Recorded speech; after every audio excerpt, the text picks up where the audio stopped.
So, can you remember last time? Killed an angel. Adventures in New Place. And we Did you finished?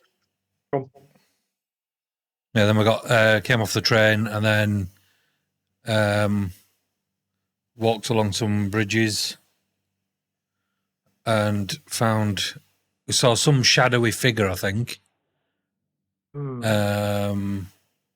The jumped off the bridge and then we found this dead body. Eight. Which is pretty much where I picked it up. So there were curtains of water falling from the sky. You traversed through all the different walkways of Shan now that you finally arrived. You're having a wander around as you got later on into the day. Trying to find one of the adventuring guilds that one of the fellows on the train had mentioned. All the stone and wooden paths kind of winding around between towers and spires high above the ground. And you can see, kind of go off up into the overhanging cloud above, that descend and hundreds of feet below you as well.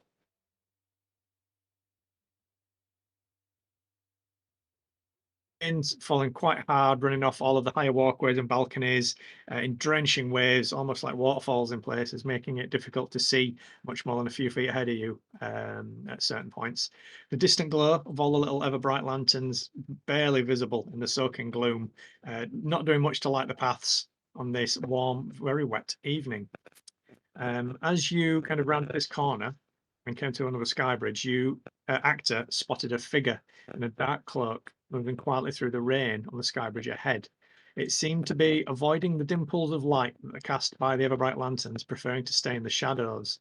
And then lightning flashed, and you saw a shape on the stone floor of the bridge in the brief illumination. The figure quickly reached the railing of the sky bridge, slipped over the barrier, and disappeared into the darkness of the rain. And this is kind of where you picked it up. So what do you want to do?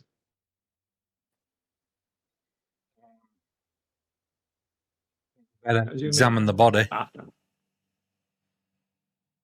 Yeah, we can see it, can't we? So Yeah, actor can spot the body.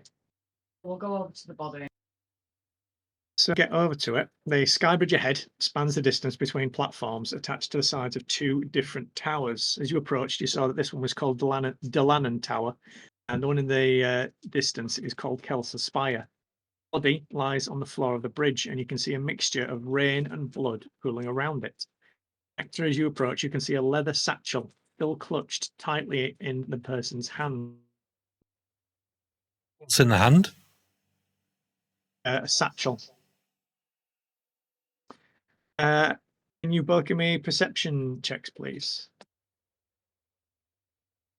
Dice shall we use today? Does it matter? No. Let's try this one. 11. Fucking brilliant. Perception 13. 21. 21. Actor, as you approach the body, you hear the sound of kind of clambering metallic noises on the underside of the bridge just off to your left. As you kind of turn in that direction, you see a much lither but quite similar looking form as one of the metallic warforged people like you saw Oak and Mace on the bridge. Flings itself up over the railing and lands right behind you. And we're going to roll initiative, but for the first round, Gareth is going to be in a surprised state. So that means I can't attack. Just for the first round, yeah. Yeah. Oh, 20. Get in. Does that mean I'm not surprised? It just means that you're like first on the next round. We go.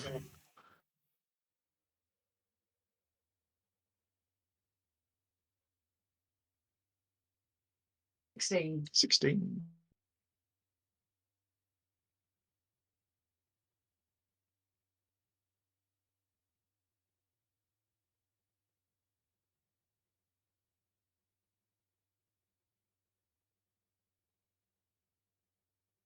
So first round, Love, because you're not in the surprised state. Gareth doesn't hear this happen behind him with all of the rain and the noise. You turn around and see it land in front of you. What do you want to do?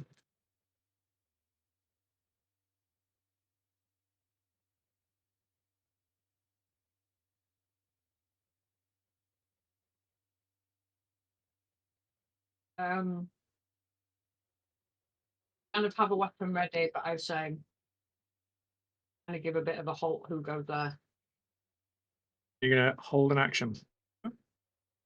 What I'll say is then, as it lands, and as you kind of turn around and get like full sight of it, you can see that one of the hands is retracted, and there's an axe that's come out of the arm. So there's an arm blade already out and ready. You want to hold an action or anything? Yep. I'll say like, who are you? What action are you holding? Oh, sorry, an attack. I will hit him if it's me first. Okay, it's quite a feminine-looking shape. It. Because the kind of spirits and souls that they're imbued with do still have identities, and this one seems like quite a feminine-looking one. I look at Akhtar and go, "What the fuck are you doing?" Okie dokie. So it's turn. First thing it's going to do is you see the other arm that didn't have a blade in it. It kind of holds up in Gareth's direction, and you see the fist kind of retracts, and there's just a hole where it was, and you see something fire out of it towards Gareth, which will be A bunch of flowers. To cuddle a toy. Let's roll. Where's that one? Is 19. That's a hit. Hey. Only a little damage though.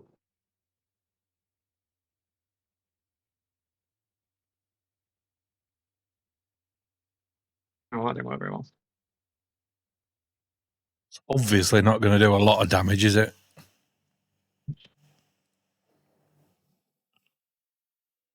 Hey, there we go. Eight bludgeoning damage as you see a small slug fire out of its arm and just kind of impact into your side. And then it will take a step forward. Your held action will go off, love, as it takes a swing at you. That is literally just a hit. Okay. What do you hit it with? My staff. Blessing. Slip. The broken staff.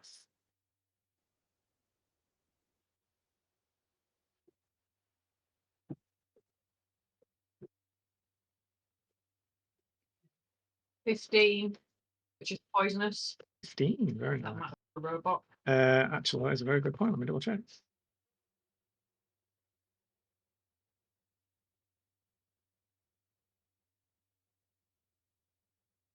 Yeah, you notice that I'll say the poison blade, you see it kind of hit into the armor, and then as you pull it back out again, it's like the poison hasn't even gone into the armor, it's all just leaking out. There's nothing for the poison to get into. How much was it minus the poison? 12. 12, very nice. You kind of slam into the side of it. Doop-a-doop-a-doo. 17 to you. Yep. Nice. So that will only be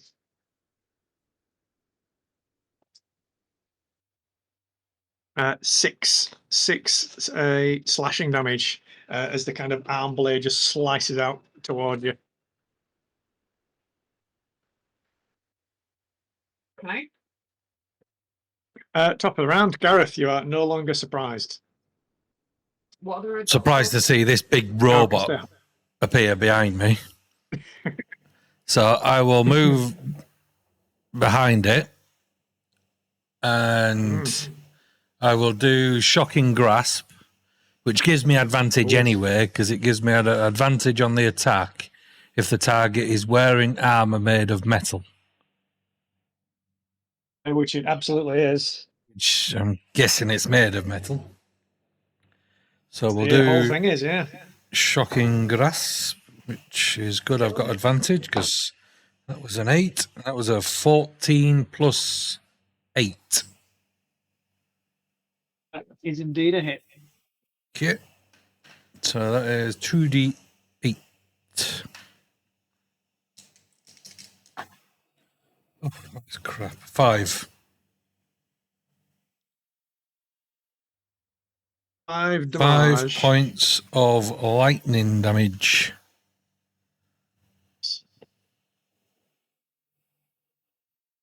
As you kind of reach out and touch it, and the lightning kind of arcs around the entire thing, and you see the whole Warforge kind of juddering in place, but you can see its head kind of slowly trying to turn in your direction as you see sparks arcing out of the internal carapace. You see the arms kind of moving, uncontrolled. And then I will do my shield bash thing. Which, let's see if it... Ooh, is it 18 plus 3, I believe it was. Indeed a hit. Okay, and that is 1... Because it's just a barge, isn't it? So that's a 1d6. 5. 5 bludgeoning. Right, very nice. Laying into this person. I need to do my damage, don't I?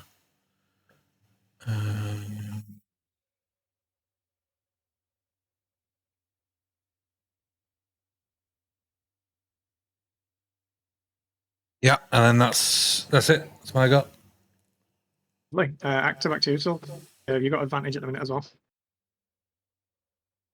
I will hit. Oh, that's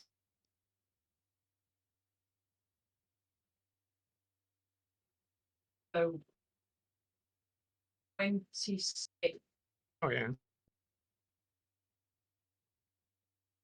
Hitting it with Sorry, usual. the broken side. Yeah. That is 10 damage. 10, very nice. Still bludgeoning, yeah. Yeah. Any key points or anything? No. No? No.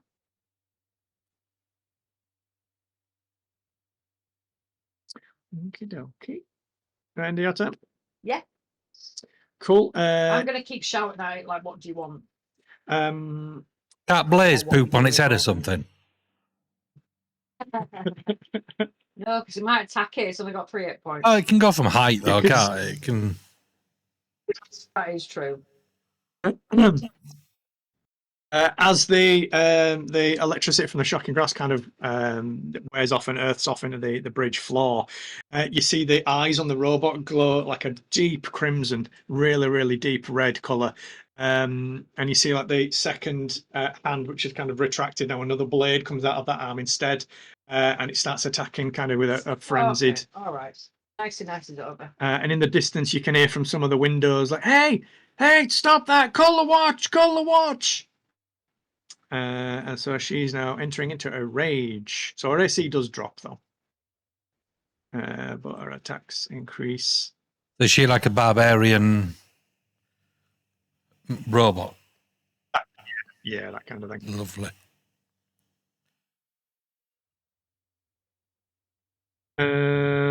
First attack on actor is a miss.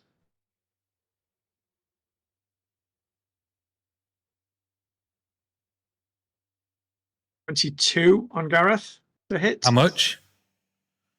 22. I'll cast shield, which is a +5, which is a miss. Which does indeed also have a little animation now about that. Mhm.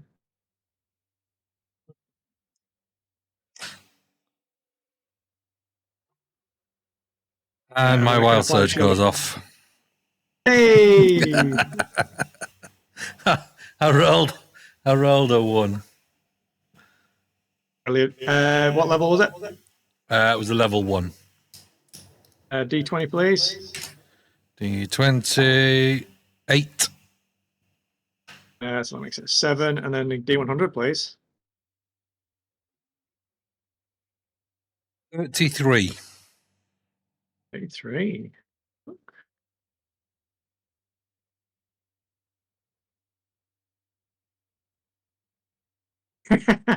So You got an animation for Wild Surge? as not yet.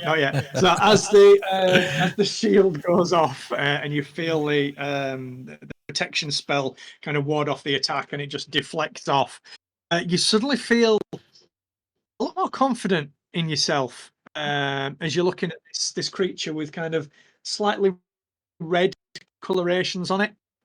Actor, are you wearing anything green?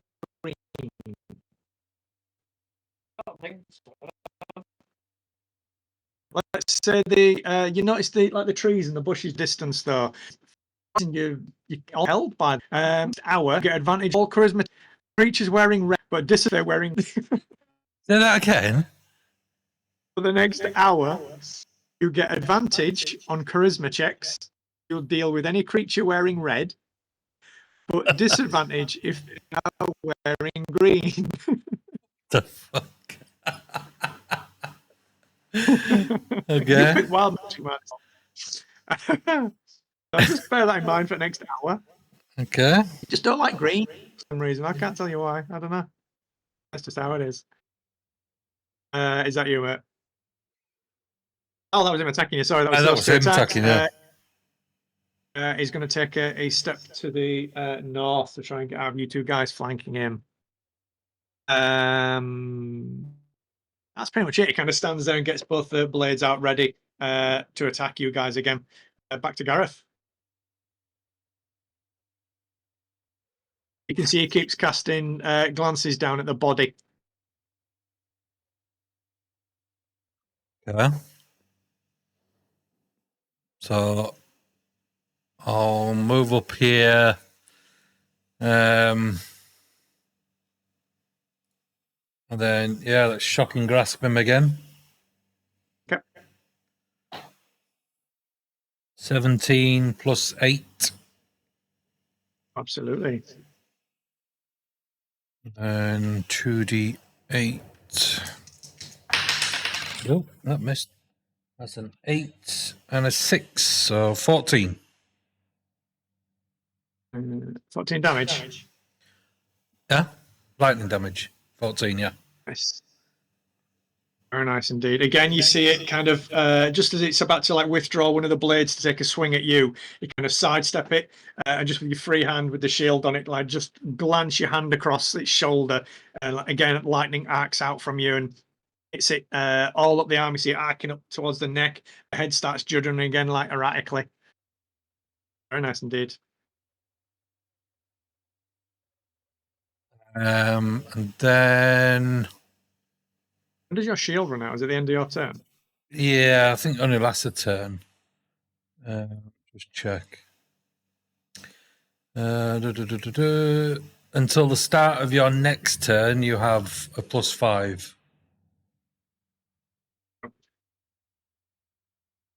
So, yeah, it's run out. Yeah. Yeah, and that's it for me. That's his shield.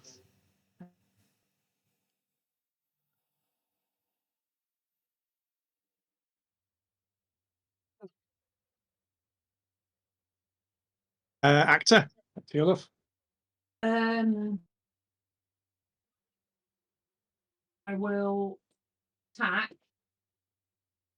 I want to attack, but cannot do lethal. Got the border around. I mean, you selected you. If you press escape, then yeah, I won't get out.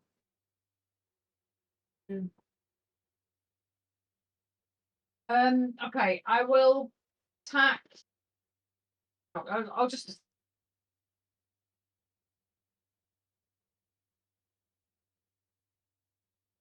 Oh, very nice. This is broken staff again. Yeah.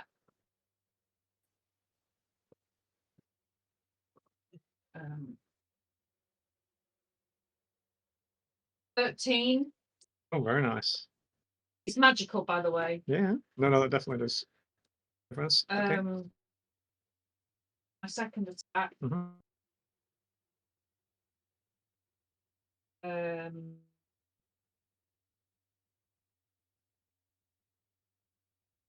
More. It's 5. Yeah, definitely. 9 damage. 9 bludgeoning. Yeah. Absolutely laying into this thing. You can see like dents and Well, it's big bludgeoning and marks. piercing, but it's kind of Yeah, the maybe into piercing little don't count gaps. from the Yeah. poison. Yeah, absolutely smashing away on this thing. You can feel the armored plating and like the carapace all starting to get dented and cracked from it. It's just getting absolutely battered from you guys. Any flurries of blows or all like that? No. I am going to move up there though. Okay. To kind of, and I'm Did you roll with advantage on those two because you were flanking as well? No, I didn't. But that doesn't matter. I hit anyway. You could have crit. Oh yeah. So, but what I'm going to do is in front of this guy. Yeah. I'm going to maybe look like I'm checking, just kind of checking that the body's okay. So I'm kind of going to be looking as if I'm protecting the body, like like trying to get in the way. Yeah. Get in the way. Yeah. Okay. So end of your turn. I didn't. Oh, I did. You wanna? No. Okay. Yeah, I gave you the option. That's all I'm saying. As you kind of step in between it and the body, you see that the eyes glow even darker, and it like lunges towards you. Can I have an opposed strength check, please? Yeah, As you it tries can have to. that 20. No, as it tries to grapple you. So is it?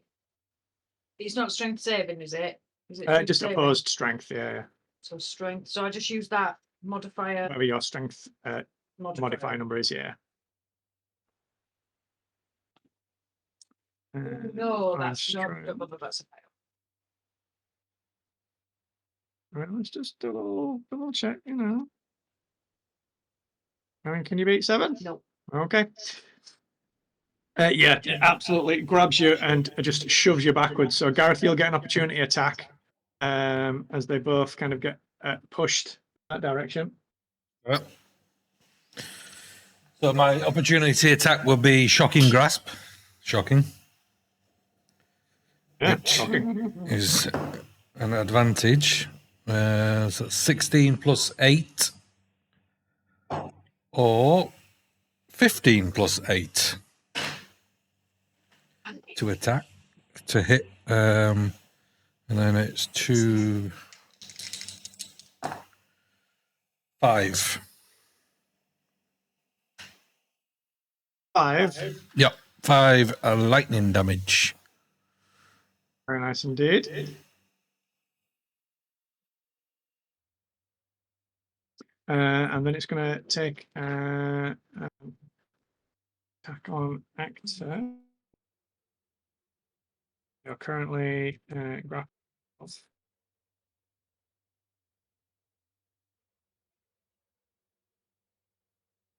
That's a dirty 20. Which will be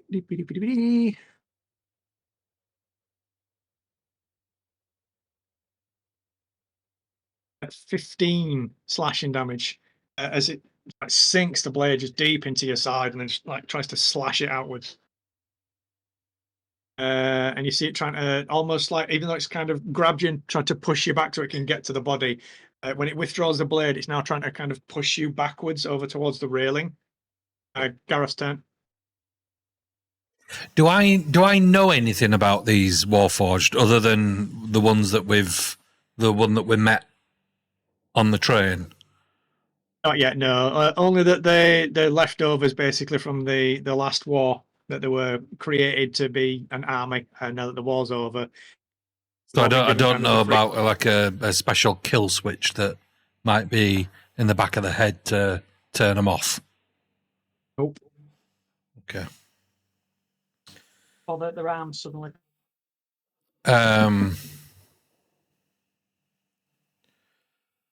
So can I move? I don't know where. And do you think I should push him off the bridge? Yes. Okay. So I'm going to go here. Still grappled. Actor's currently grappled, so you'll push them both off. Oh. Yeah, but you can swim, can't you?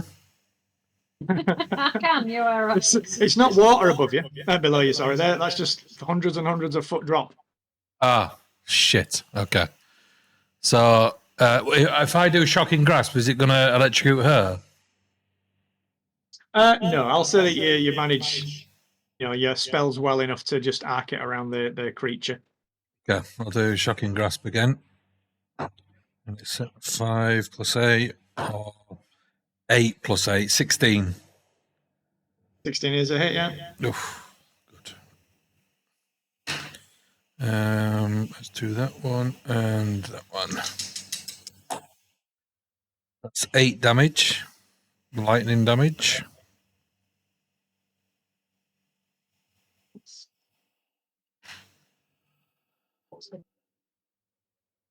And then I'll twat it with my shield. Forgot to do that last time.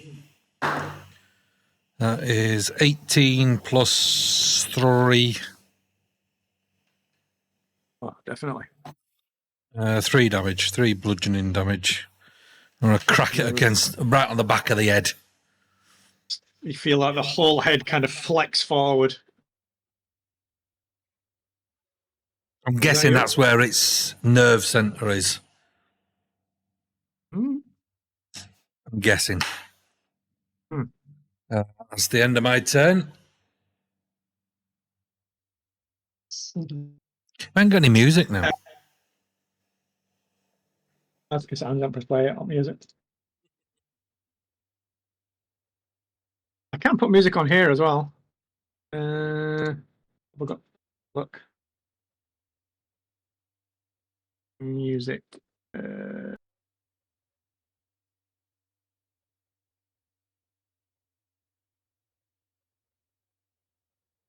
Need some battle music. Suddenly One Direction starts playing.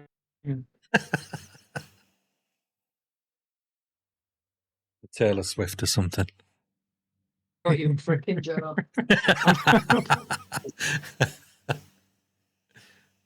I'm right, you're not putting into it Taylor Swift. I mean, now that you're saying it like that. Now you've said it with such venom, love. Might have to. That's your turn, love. Just put your own on in background. Yeah.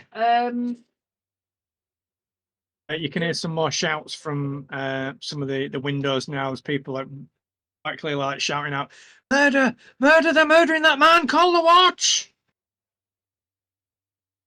And I shout up, well, if you're that bloody bothered, why don't you come down and help us? I think they're In talking about us, backseat Gareth. drivers. I will shout back, we're not murdering anybody. I would not murdered anybody. Yeah. I'm still grappled. Yeah. I will try get out of my grapple then. Yeah, go for it. Just a roll. You can give us athletics. I'll just strength. That'll be.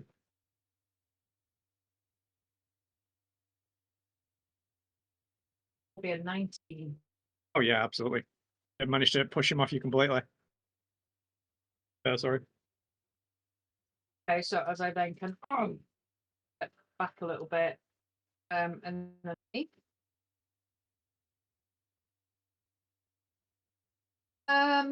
Okay, you can still use it for like dodge, disengage, whatever the other things are. I can't remember.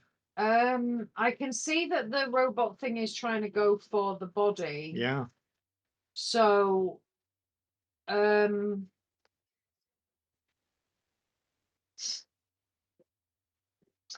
you know what? I'm gonna like stand over the body. Okay. I'm gonna stand over the body. That's Yeah. what I'm gonna do. Okay. Right, it's turn.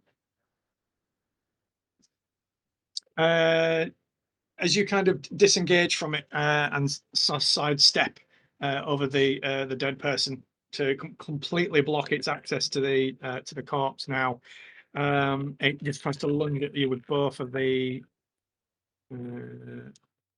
weapons. That is a 22. It will be a hit. And that, my love, will be another 7 slashing damage. And then second attack. Oh, 23. That'll be another 8 slashing damage as both of the blades just go straight towards you and you struggle to kind of get out of the way and get cut along kind of both sides of your ribs. I will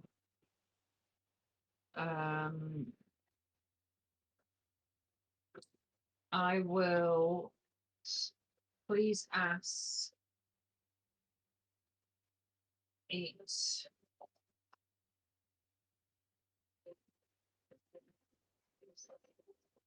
to.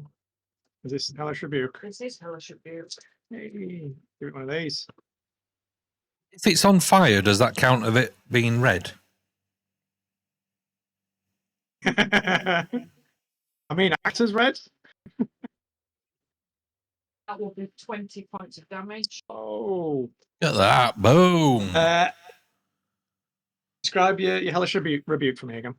It kind of, there's like a faint glow in my stomach and it rises up and then it shoots down my arm and it comes down. Both hands are just a bit of an adulking.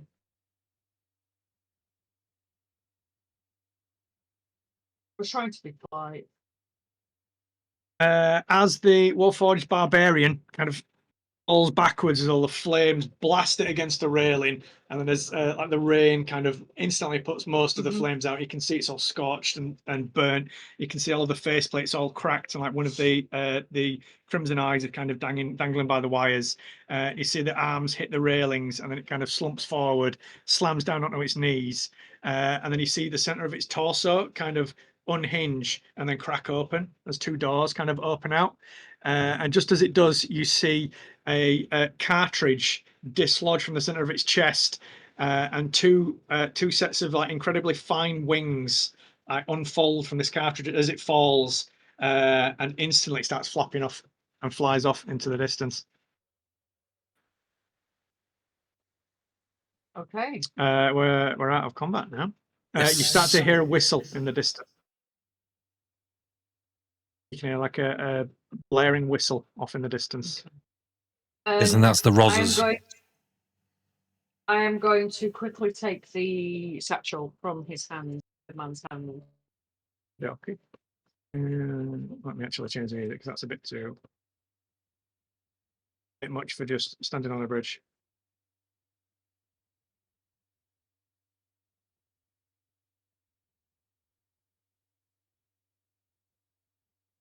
So, Do we know as you what reach down, killed this guy? you can start investigating. I was going to say, I'm going to quickly take. I was going to investigate first, but then I've realised that the whistle's happening, so the police are coming, or someone is. I'm going to take the satchel and kind of maybe just try. I didn't play that music. I got Spotify on, so he did. So I'm going to try hide it. Oh, I can hear best that. as I- Oh, okay. I wonder why the other one didn't play. Anyway, right. So as you go to pick up the satchel, Yep. It's nice. quite relaxing. I like that one. Obviously, very well made. Looks quite stylish. You can feel there's some contents in there. Okay, but I'm just gonna just try to. I'll put it on like if you're Yeah. satchel. And then give the man a cursory kind of look over because I don't know how quick these people are coming. It gives a and then a medicine check. Investigation check is 5. Medicine check is 16. Okay. So having just fought the Warforged, you can tell that the wounds made were by the Warforged, basically that wounds were consistent with the bladed weapons that it had. It killed him. You find some identification papers in his shirt pocket, which provide his name, Bernal Geldum. his position at a local university. He's a provost. And it is the School of Pre-Galifar Studies at Morgrave University. You find a small pouch containing 10 silver and 8 gold pieces. And obviously the satchel that you found as well. It was from a university. Does anyone look at the... Yeah. Anyone look at the Warforged? Hmm? Yeah. Gareth can be looking at the forged. Yeah, I'll look at that. You don't need to roll for this one because it's Okay. literally just basically like an animated suit of armor, yeah, that had a cloak on. So you can see that on her brow there is a strange symbol that's been sort of scratched into it, kind of like screwdriver or edge of a blade, something like that. Do we recognise this symbol? Is it the same symbol as like that other Warforged had? No, this is it doesn't look like a maker's mark or anything like that. This is definitely something that someone tried to scratch into either its own face or something else has tried to scratch onto it. I'm going to say, Gareth, make a note of that symbol. So What does it look like? it's almost like a describe like a pair of big bat wings is kind of the motif, but there's like no central body to it. It just seems like a massive scratches in the middle with like wings unfurling around it. It's hard to kind of discern what they were trying to draw, but that's the kind of impression that Gareth gets from looking at it. You can hear a shrill blare of a whistle around the corner, and you hear some people shouting, You there, don't move! Now, we can either decide to leg it or to stay and face the music. Well, that's why I wanted to just check to see what the wounds were, because if the wounds look like they're inflicted by this thing, then we Are they didn't. going to be that I've got advantage if they're wearing red. Then I've got advantage on charisma checks, That is a very good point. unless they're wearing green. Do we know what the police wear? Does it have to be full red, or can it be like little bits As of long red? as they've got red on them. Hmm. So I could prestidigitation the clothes and make them red. Yeah, absolutely, you could do if you want. I mean, it'd only be like one person's clothes, I guess. Yeah. As the One's got red, one's got green. You are very confused. no, if it's got red and green on the same person, then the effect is counteracted. Oh, okay. No, but on different people. I mean, Different one's in people. red and one's in Depends, green. yeah, It's depends really who's interacting with. confused. You'd be really charismatic Like, with really, one of them, really and just nice like at to the one other one, person. like dribbling, calling him a prick. So what are you guys doing? Because you can hear them kind of running in your Do you want to direction. run for it or want to stay? Well, it make us more guilty if we run. Yeah. Well, okay, we'll stay and face the music. You Stay, pop if the not, we'll just journal kill on- them. The satchel open at any point, or is that just kind of you trying to wear it? I'm kind of, if they're heading like right near us, then I don't really think be looking through my satchel. Does it The have a right thing name to on the do. satchel? No, it's just it seems a very well made, expensive leather satchel. I'm just wondering. There's no point you wearing the satchel trying to pretend it's yours if it's got his name written on it. It's got my name on it now. I've written it in his blood. Capital A, So- massive A. Look, it's A. So can I do prestidigitation to carve something in? Can I do that with prestidigitation? Will it stay on there? I don't What? know. No, it's fine. It's fine. Yes, I will quickly open the. Can I see them coming? No, I can make Oh, a so colour, I- a small mark, or a symbol appear on an object. Will it stay there though? For an For a hour. while, I think. No, don't bother. So I'm going to do it anyway while you're not looking. I was I'm going gonna to say put- Bandit just. I think she thinks it's a good idea. I'm going to put actor smells. as you pop the Lovely. satchel open, there's a small journal inside. Measures about 3 by 6 inches, about an inch thick. Dark brown leather cover with strands of mithril thread woven in a strange pattern. There's no title on it, just a mithril thread icon on the front cover. Open it. Yep. Every Indiana page, Jones, is it? every page is blank, but the sheets have a strange feel to them. They don't seem to be paper or leather or parchment. You can't identify what the pages are made out of. Skin. I've got a feeling these aren't blank. I think maybe magic is protecting it. Is there anything else in the bag? In the old satchel, I believe that is all that's in there. Okay. If they then ask me what's in it, then I know what's in it. All that's in the satchel. Because that's one idea of looking in it would be like, then I can tell you exactly what's in there. I'll tell Gareth. Gareth, do you know what this? I think this is magic. There's something magic about this journal. They have a quick look before they get here. Can I examine it? Yeah, do us a quick Arcana check.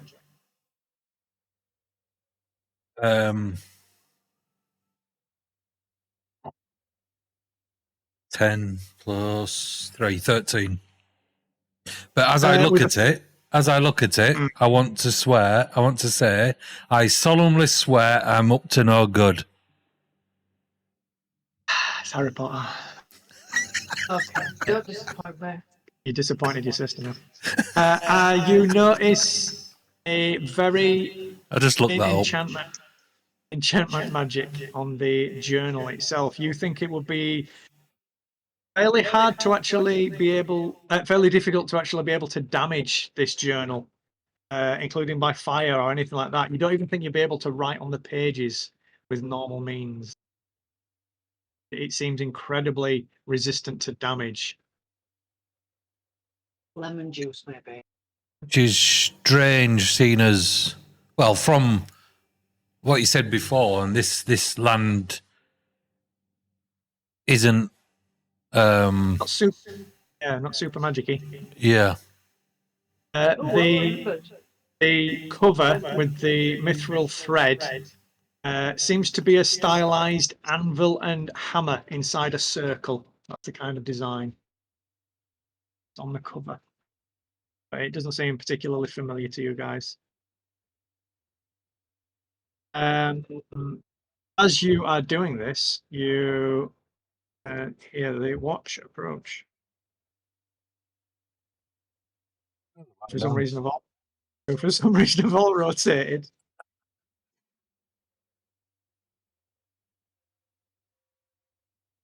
There we go. They've all laid down. Okay. They're not wearing red.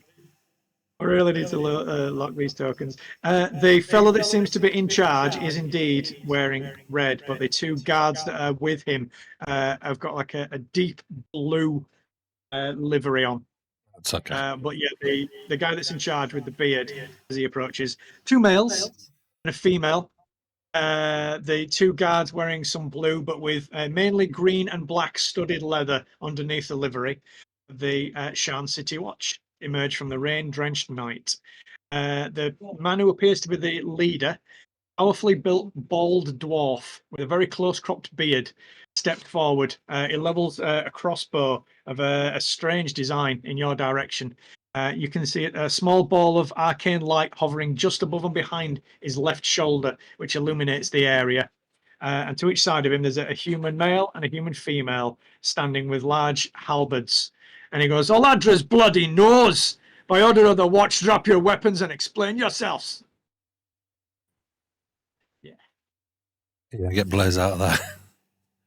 And then I'd put my hands up and I go, whoa, whoa, whoa, whoa. We are defending ourselves against this thing that attacked us after we saw this body which was on the floor. which now we know is a dead body, killed by this metallic monster. And you see him kind of look down in the direction of the messed up. And I said, look, you examine it all you want. This thing killed this guy. And you see him kind of nod towards one of the guards who starts kind of walking over towards the Warforged to have a look.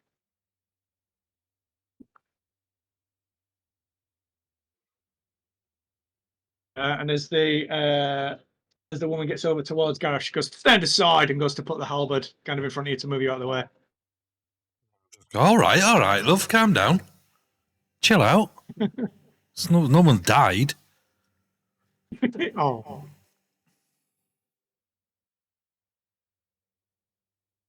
And then I sit on the wall. Just sit back. Yeah. Right, okie doke. How do you want to handle this? And you're just going to basically be like, look, we saw this happening. Yeah. We intervened. We saw a shadow of someone going across in there. It looked suspicious, so we came over. Then we saw a body or something lying on the ground. We came to offer our assistance, and this machine immediately started attacking. Give us a persuasion check, then, please, with advantage. Both of us. Well, you're doing it kind of together, so. And me doing it. Well, Persuasion 12. Well, I was going to say you don't tell me the numbers yet. I was going to let him know. No, it's okay. Horrendous. You can tell that he doesn't really believe the story. As he kind of looks you up and down, and his female kind of associate looks over the Warforged, starts to look over the body, looks over towards Actor, and like levels the halberd at you and says, "Why are you wearing a satchel from the school?" Shit. Because they had a gift shop, and it was on the body, and I was trying to protect it from the monster, the thingy. Did you take the ID off him, or did you just read it and put it back off the body? Read it. And then put it back where it was. She stands back up and walks back over, kind of walks backwards over towards the boss man, hands in the documents, and looks at him and he says, "This is Provost Gellum. Is this his satchel that you're wearing?" Oh, I wasn't sure what it was. I was trying to protect it, like I said. I didn't know what this monster thing was. He seemed to be trying to attack the already dead body. Once we got here, it was clear that the body was dead. And yet, as soon as we got near, he attacked us, and there was then after the body. So I was trying to protect him and his belongings. Did you take the money out of the pouch? I didn't. No, I left the money in the pouch. But what I did do is take the journal out of the pouch, and I put it in my back. Above your bustle. Secreted it, and then when they're not looking, I'm going to give it to Blaze, and Blaze is going to fly off with it. I mean, all three of them are watching you guys at the minute. In a minute. I jumped down off the wall to make a bit of a commotion, and I go, "Just what sort of city are you running here that citizens cannot walk around in the middle of the night without being attacked by something?" From behind you, Actor, you hear some footsteps, and you see a squat kind of halfling fella going. I heard and saw everything. They weren't involved. They were trying to fight that robot guy. And the Sarge kind of looks over towards the male guard and gets him to kind of walk past you to go and talk to this fella. I turn around and go, "Thank you, Munchkin Man. See? The well-discharged gentleman kept electrocuting it. Yeah. He was trying to stop him. Yeah. I wasn't just standing there blowing kisses. I landed a few good ones. That's it. Then she tried to strip the body and took all his stuff.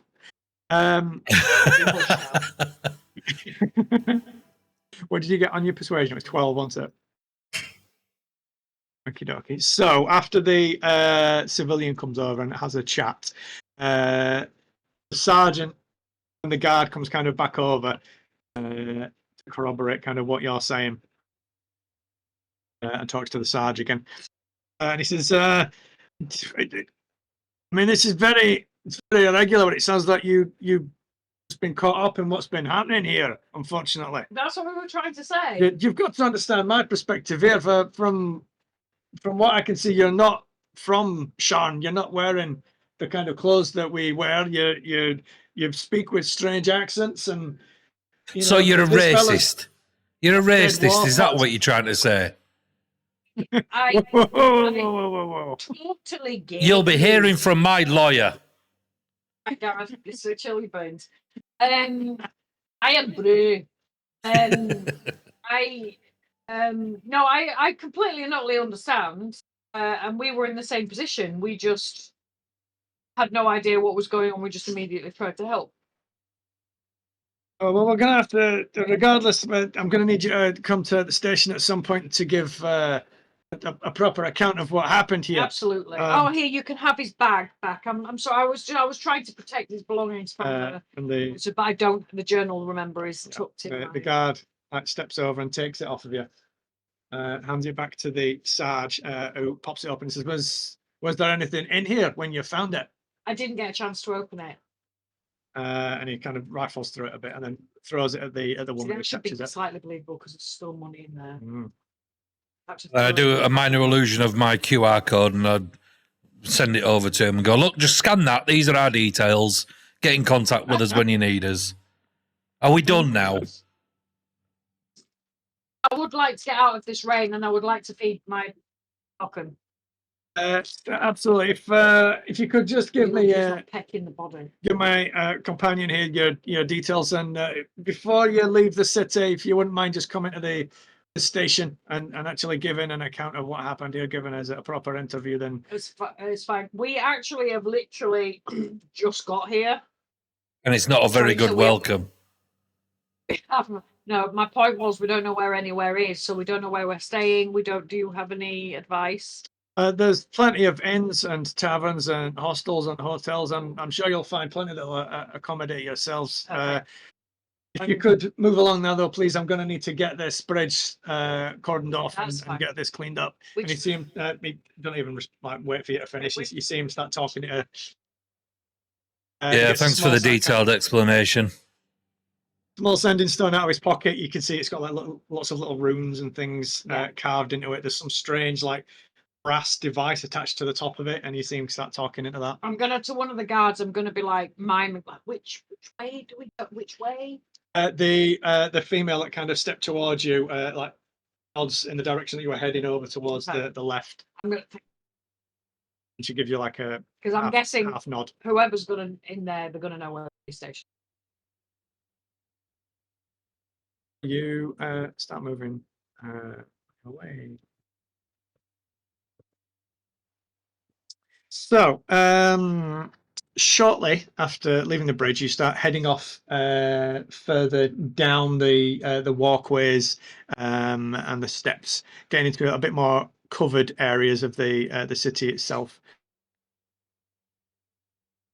You will be, as you're walking along, kind of more people now bustling around, and you get into some of the lower levels. You can tell that these are a bit more run down. The higher up you are, the more kind of expensive everything looks, and the lower you get down through all the levels, you can tell that the very bottom will be like the slums and things like that. So you're heading down into the more kind of mid-range places where travelers and visitors and things like that, and people come into the city and have a look around will probably be directed through. This is where some of the merchants' quarters and things like that will be loaded up. As you head down one particular street, you're approached by a cloaked figure with the hood pulled tight to keep out the rain.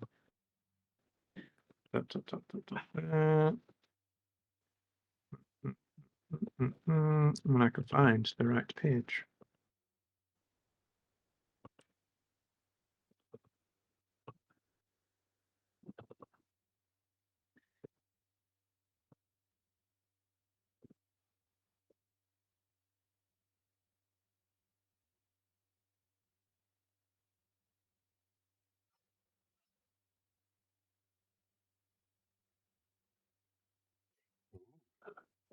And as the person steps forward, you see he says, "If you would know the truth of Bonel Geldum's murder, go to the Broken Anvil Tavern at dawn." Really? Before you even reply, he turns away and walks straight back into the crowd.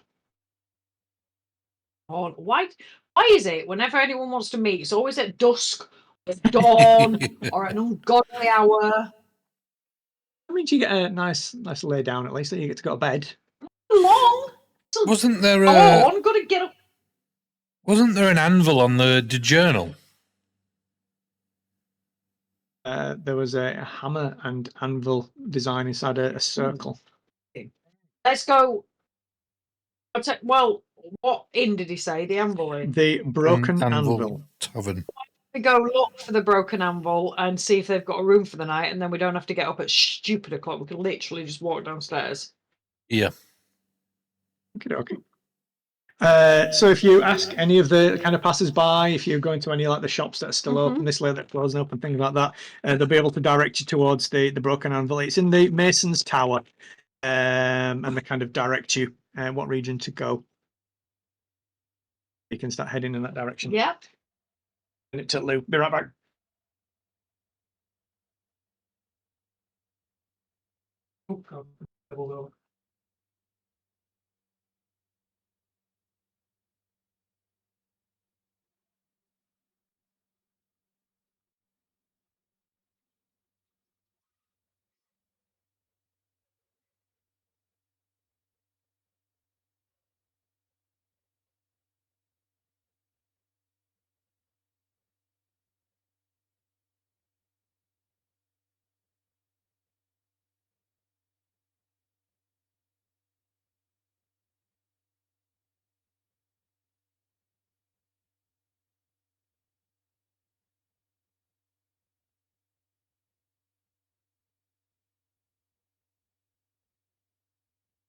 All right then, Paul.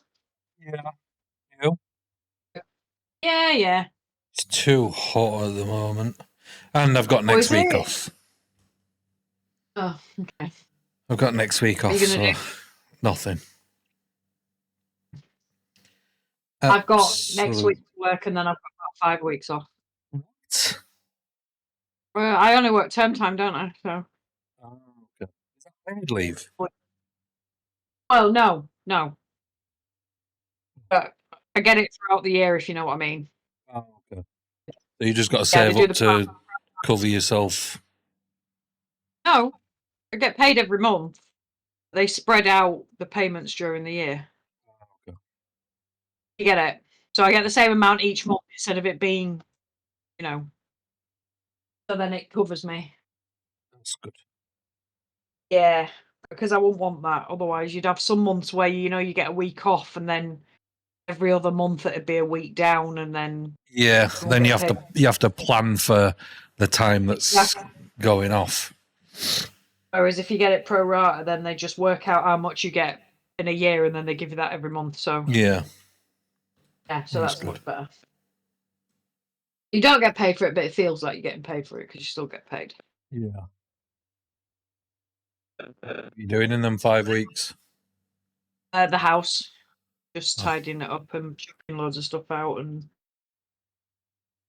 I bet that's difficult, though, isn't it? Having all that time off and then going back to work afterwards. Yeah, it can be because you just get settled. Yeah.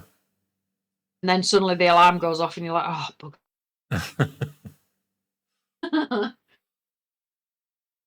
I almost forget. I kind of forget my routine. Your morning routine. You forget. You're like, "What time does my bus come again?" Yeah. Do I have to leave the house by?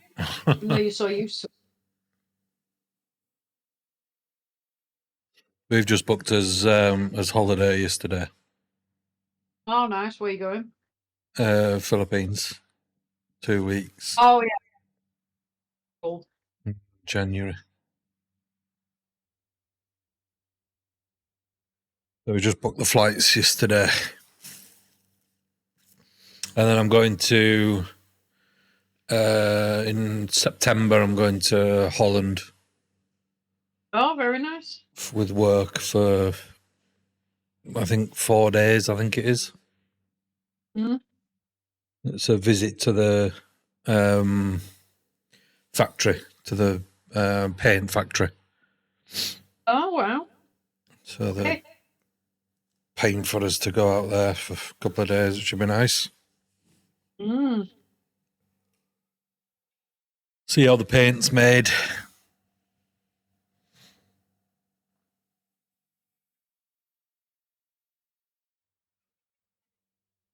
Excuse for people to have a piss up there. Yeah. You watching the match tomorrow? Certainly am.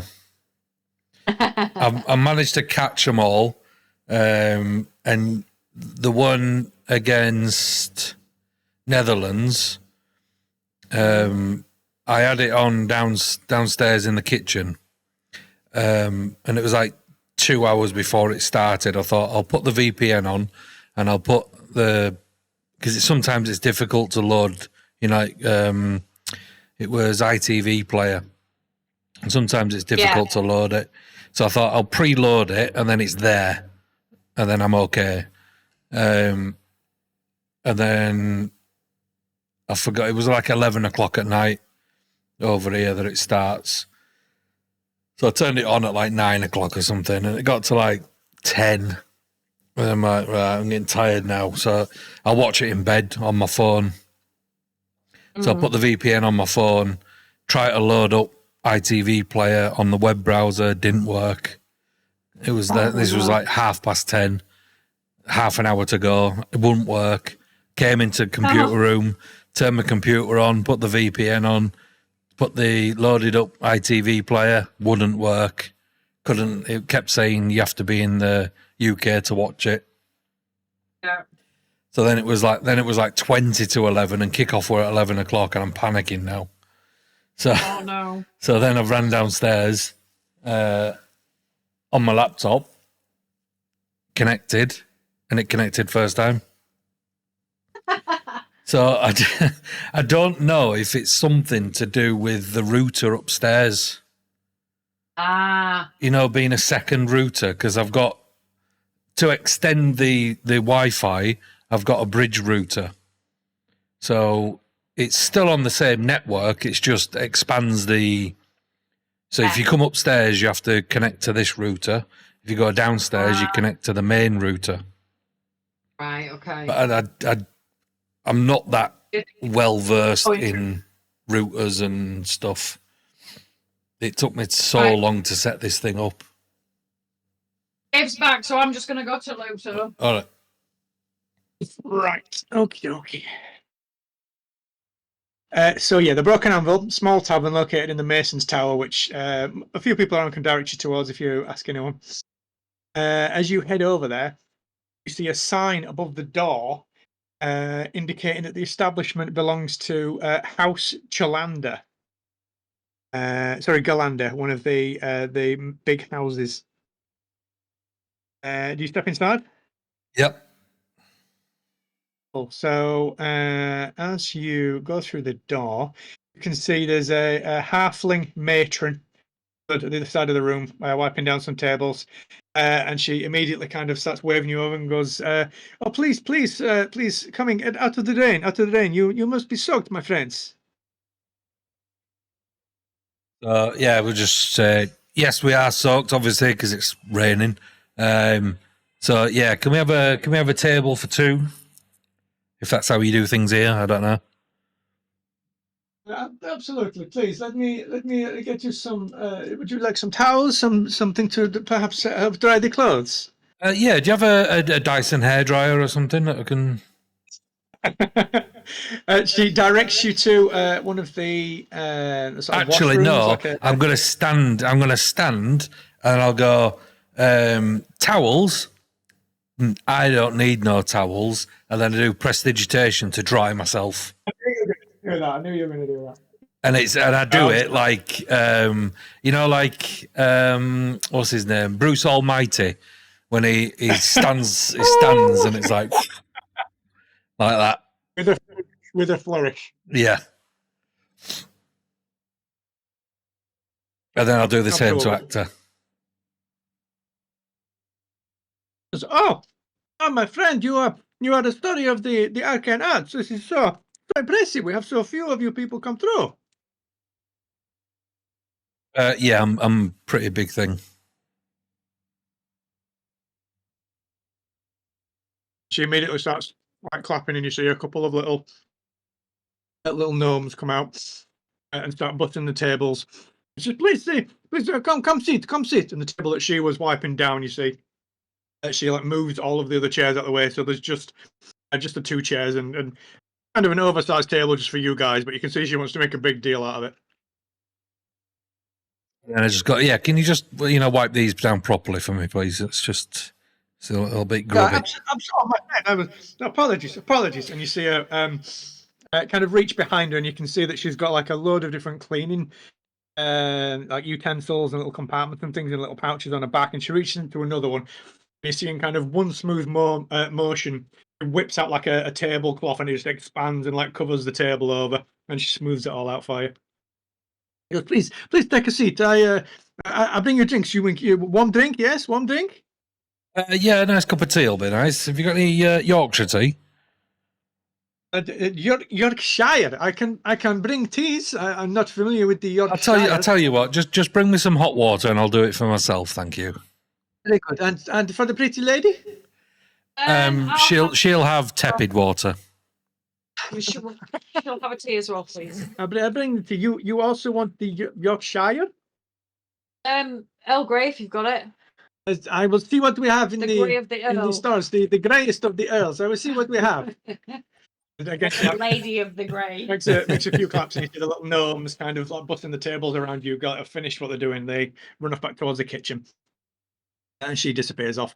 If you see, as you sit down and you look around, it's fairly empty. There's only a couple of people in here. It's a decent sized little tavern, sort of 6 to sort of 10 tables dotted around the place, different sizes. You can see there's like a little stage set where they might have like live music and things like that now and again. But there's just a couple of other people in as well as yourself. You can hear the heavy rain still battering the outside, but in here it's quite nice, quite warm. You can see there's several like arcane lights all set up. It feels quite cozy, quite nice.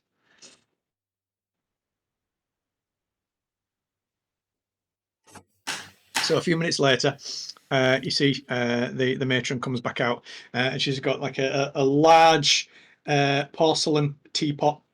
She kind of sets that down in front of you, and then she comes back over with two quite dainty-looking teacups on like little, matching sauces and things. And she puts those out for you, and she kind of sets them down. She leads over towards you and she goes, "I'm sorry, we do not have any of the grey tea. I found some very light blue. Will this suffice?" I'm sure it will be fine. Very good, very good. And she gestures towards Gareth, and she says, "The Yorkshire we could not find. I apologize, my friend. I'm not sure what else we could give you, but I have a pot of the finest teas that we do have for you both to try." Perfect. That's fine. Just warm water will be fine. And then I gesture over it, and then turn it into Yorkshire tea. Like tea's supposed to be. And as she kind of turned around, she sort of half steps and there's like a little spin on the spot. She goes, "Oh, would you be requiring the rooms for the night?" Oh yes, we would, please. Very good. At the one room, 2 rooms. In bed. You got separate beds? We have rooms with the 2 beds. Yes. Yeah, one room with 2 beds will be fine. Very good. I go prepare room for you now. And then she, again, she like clapped, and you see another gnome, a different one, run out and immediately like run off up the stairs. And she starts moving back into the back area. Do you think this place closes, Gareth? I don't think so. It might be lock-in sort of scenarios. Oh, this guy said meet at dawn, didn't he? Yeah. Which That's is all I'm thinking. when is dawn in this place? Is dawn the same time as 6 o'clock or whatever? Yeah. It's going to be kind of early morning time. Right. Yeah. I mean, we are guessing that it's a 24-hour clock. Yeah, it's luckily most of the worlds in D&D all work off very similar clocks and calendars and everything. just happen to all of 12 months, and the months are the only things that they do kind of change. Like every month usually is like 28 days, just to make it easy. So what time are we at now? This is kind of heading into like late night now, because you were kind of heading into early evening when you were trying to look around and explore for stuff. And then as you got towards where the murder happened, kind of thing, it was getting into like late night. So now you're kind of heading towards like 11, maybe half 11, something like We're that. not going to get a decent night's kit. We never do get a decent night's kit. Yeah, let's He's fine. let's see if we can get a bite to eat, Yeah. and then yeah, and is it? It's not busy, is it? This place? No, just a couple of other people in there at the minute. Yeah. So I'll have a bite to eat, and then a cup of tea, rest up. Okay. But before I eat it, I want to check it from the experience that we had last time. Not straight away eating nothing. I want to check it. So she comes back out, and she says, "Well, would you care for some hot food, perhaps?" I don't know. Do you do sandwiches? We do. We have the breads which we can put the fillings in. Yes. Yeah. Okay. So you do sandwiches, right? It's not typically a common request, but we can definitely. It should be. It should be. You know, there's a lot of business opportunities out there if you know. And the red lady, would she like some sandwich as well? No. Have you got any jacket potatoes by any chance? We have the baked potato. Yes. Yeah, the bacon. Oh, I'll have a baked potato. Can I have it with cheese and beans? Yes, absolutely. We have several varieties of the baked potato and the beans which we can put on. Put the cheese on first. I must put cheese on first, so it melts with the beans on. No beans for me. That's disgusting. No beans. Okay, People no need beans. to be sorted. Just cheese for me. We have the special tonight is the kettle fried spider with the red eyeberry sauce. Is very good, very good. I will pass on that one, thank you. I'm a vegetarian. Oh, very good, very good. I'm not, but I have taste. I'm not really, but I just say that to be polite. I don't want to eat spider. Do you want spider? No, Blaze doesn't want spider either. Bandit is playing Blaze. Bandit's currently Blaze. Was quite pissed off, so it feels quite fitting. So yeah, she heads back over towards the kitchen. You were shouting into the kitchen as the little swing doors open at the little gnomes that are in there. And then a couple of minutes later, you see her come back out with a couple of plates with fist-sized potatoes on. That's a decent-sized potato, is that? What's that small fist? I've got a bigger. All right, then a man-sized fist potato. Not my fault. You got little hands, love. That's not my fault. A large potato each, with lots of cheese on for you, and lots of big pile of beans. And as you kind of dig into it, you can see that there's like a solid quarter pound of cheese underneath the beans on top of this potato. And can I ask for an extra dollop of butter? I bring this side, yes. Yes. She taps her fingers, and you see another gnome running out with several different condiments. There's like a couple of different sauces you don't recognize. There's like a kind of coleslaw goulashy thing on there. Little pack of butter on the side, and then plonks it on the table. And I ask her if she's ever seen anybody that's like a hooded figure that doesn't look like it's got a face, and then I explain this badge with this cross with this Omega sign. Is it Omega? What, the broken anvil thing? That badge that's on this image that you've put up. Oh yeah, the one that you don't recognize with the weird wings and things on it. She doesn't recognize that. But if you describe the hooded person, she says, yes, you will be meeting someone in the morning, I believe. Do you know that? You were sent here, yes?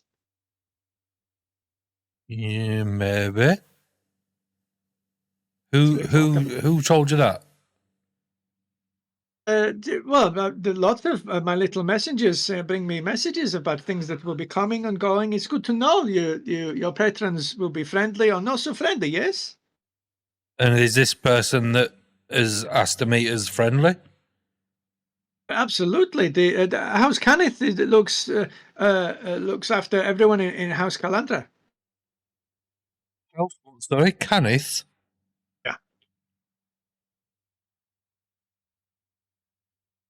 And this symbol, is this symbol of House Kenneth? And I do not recognize this thing that you draw. So this symbol that is on this shield thing here for this hooded guy, is that the same one that was on the carved into the Warforged head? No.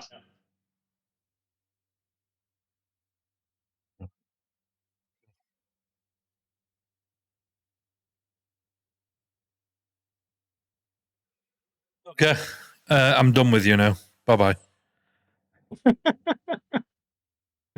So rude. And she kind of makes a bit of a confused expression where say, yes, give shout if you need any more things, yes? And she kind of turns around and walks back off towards the kitchen. Okay. So yeah, you can continue with your meal. Finish up and the gnomes will come out and start cleaning things up. You notice she doesn't come back out again.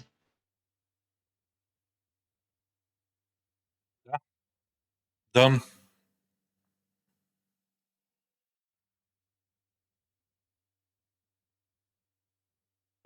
So do you want to do it before you go to bed? What's up?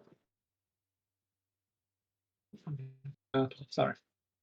Yeah. Does this count as a long rest, is it? You have to bed? Yeah. Yeah. Then yeah, you both get a long rest.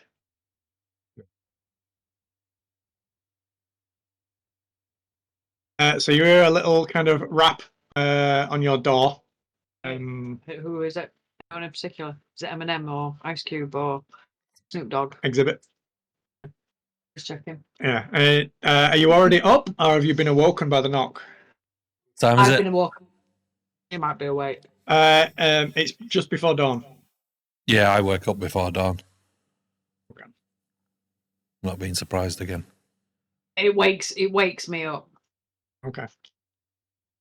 He needs less sleep than me, so It does, yeah. Yeah. And you hear it's the voice of the little halfling matron knocking on the door. She says, hello, guest is downstairs waiting. All right, thank you. We'll be down in a minute.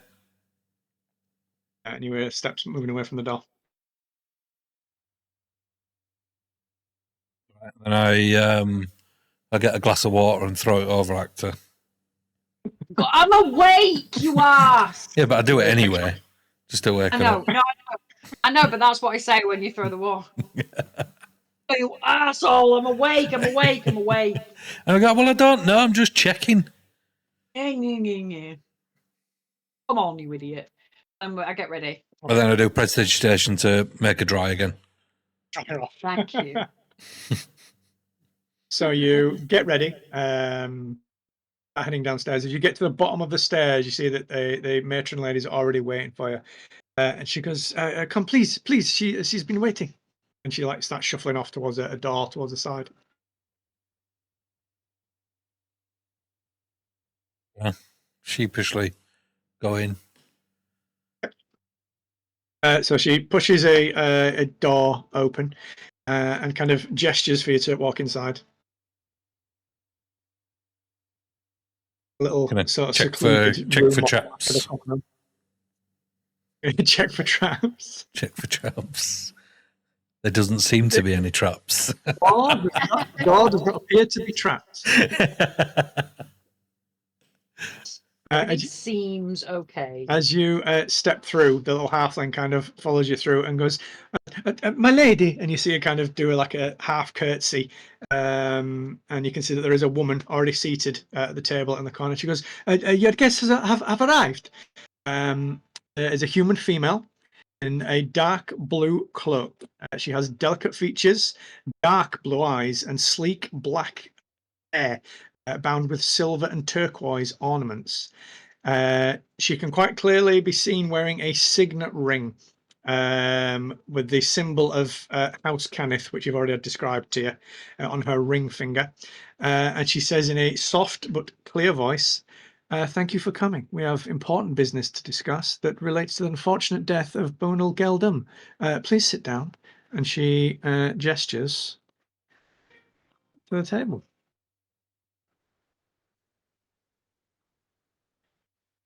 Oh, she pretty. All right, keep in your pants. I'm not even saying it. She has got resting bitch face though, so it's not going to go well.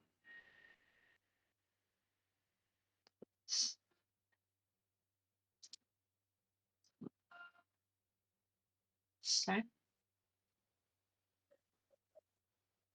want to sit down? Yep. As you go to sit down, she kind of she doesn't make a move to stand or anything, but you can see she waits for you to both sit down and get comfortable before she continues. She points as you sit down to some glasses, and there are 3 pitchers in front of her. One obviously full of ale, one's got wine in it, and you can see one's just plain water. Yeah. I will take the plain water. And I say, well, As you pour why are we yourself a summoned drink. here? She says, "I've been working with Provost Geldum to recover a family heirloom. We were to meet earlier in the evening, but as you may know, he never made the appointment. I learned from the watch about what transpired, and so sent one of my men to track you down. The heirloom, according to family legend, was locked in a foundry and dates back to pre-Galafarshan. Poor Bernal believed he had discovered the location of the foundry in an ancient House Kenneth journal. I was going to fund an expedition to go to the site, but without Bonal." And then a voice trails off, and she leans over and says, "Perhaps you would be willing to recover the heirloom for me for a generous reward, of course." What's this heirloom? And who the hell are you? "I am Eladrin Devown of House Kenneth."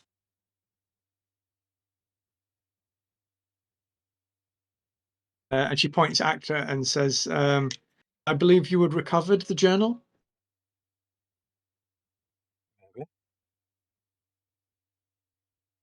can't read it anyway, Um, can we? Because it's No, got. that's what I was. I've had a look at it. I can't read it, so it's pointless keeping it secret. Yes, I have.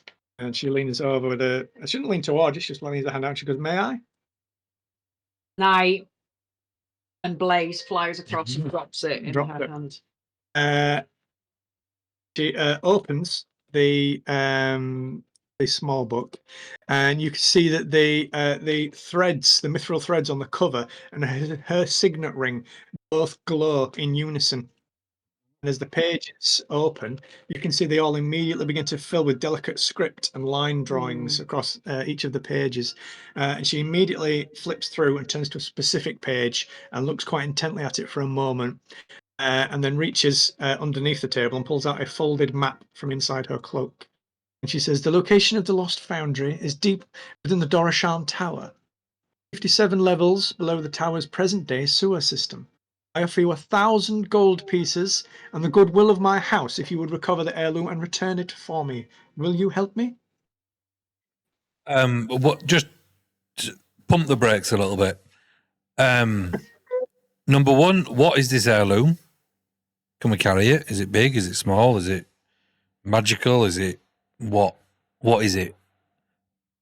Give me a 2, persuasion. Yeah, go on. is she wearing red? No. That's That'll one run of out anyway now, what? Only an hour. Oh, okay.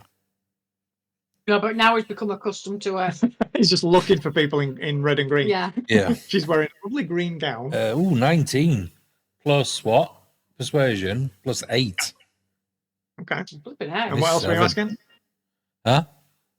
What else were you asking? Just about the relic? I mean, pretty much I was anything asking what it is, what the relic is, and what are we likely to face? Why can't they just go down and get it? Okay. She says, the relic I seek is an adamantine plate in the shape of a 7-pointed star, roughly about the size of your hand. And she points to Gareth. And she says, it has no special powers of itself, but it is an ancient schema, piece of a pattern used by the Kenneth artificers to craft unusual items in antiquity. Recovering this piece of history for us, House Kenneth can only be extremely grateful. And what does it open? I've seen the mummy. I know this thing. This is quite a valuable ski mask, then. To those who would want it, particularly my house. Ski mask? I thought you said it was a plate. Ema. Ski mask.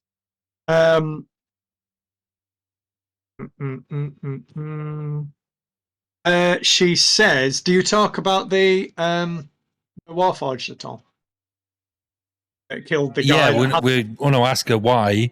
Because that's why I'm asking why. Well, what is it that's going to be attacking us? Because we were attacked on the bridge. Do you describe the thing on its head to her? Yes. Yeah. Okay. She recognizes the symbol of relating to the Lord of Blades, who is like an urban legend, basically. Is one of the most powerful Warforged from during the war, who basically has become like a warlord, but like a gang boss sort of thing.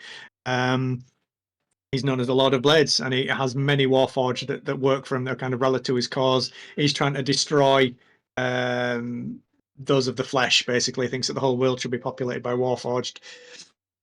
So why would he want this thing? Who could know? But other than the Lord of Blades, who may have other agents seeking the schema, I couldn't know what would lurk in hidden places beneath the city. But now I think about it, Bonel did say he would definitely need to bring fire on the expedition. I wonder what that meant. Anyway, I do urge caution, but I am completely confident that you could handle anything that you may encounter in your search simply by how you so handled one of the Lord of Blades' assassins. Has she said anything about the little thing that flew out? She looks So troubled. I then ask about the little thing that flew out. She looks troubled and then says, the Lord of Blades will most definitely be aware that the assassin has been terminated. Yeah, because the little thing like that's in Mortal Kombat came out of its chest and flew away. Do you know what that was? Like some kind of fairy or something like that? I believe they are called final messengers.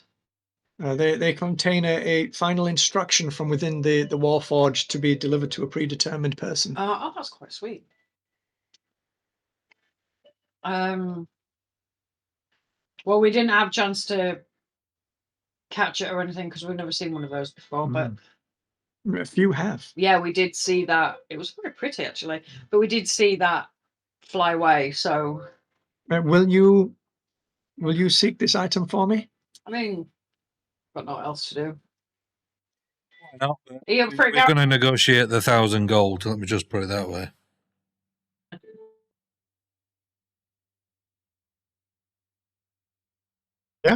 Yeah, we'll do it. Okay, yep. So she hands the map over. What do you want to do about negotiating? I'm just going to. Yeah, we'll just find out how bad it is. We'll just put a disclaimer. We'll put a little asterisk against that bit. We'll see how bad it is, and then because you've kind of played it down a little bit. I'm not going to be. I'll be honest. As you take the map off of her, she also reaches under her cloak and again produces a little coin purse and passes that to Actor. Look under the thing and go, what the fuck have you got in this cloak? He says, I'll provide you with 100 gold pieces up front to outfit your expedition. And you'll receive 900 gold pieces when you return with the relic. The map, Negotiable, yes, of course. she kind of half smirks, but you don't see her respond to it. The map that Bonal created shows the sewer system and the path to the depths of the Dorashan Tower. The map shows the way to reach the sewers of the Dorashan Tower, and somewhere beyond the E213 valve cluster, you will find a sealed door, the same mark as the one on Bonal's journal. Opening the seal and the tunnel beyond will take you to the long-forgotten level far below, where the foundry is alleged to reside. How do we open the seal? I don't know. Okay. Bonal was set to tell me all of the things that he had discovered so far. Cool. Can you not look in this Do you little like- booklet? Does the journal not tell you? Yes, the page that she's looked at, which concerns the little star item that she's got on, she's basically read everything out to you that was on there. Okay. I turn around to Akhtar. I'll turn around to Akhtar and I say, oh my God, I can see why she needs help.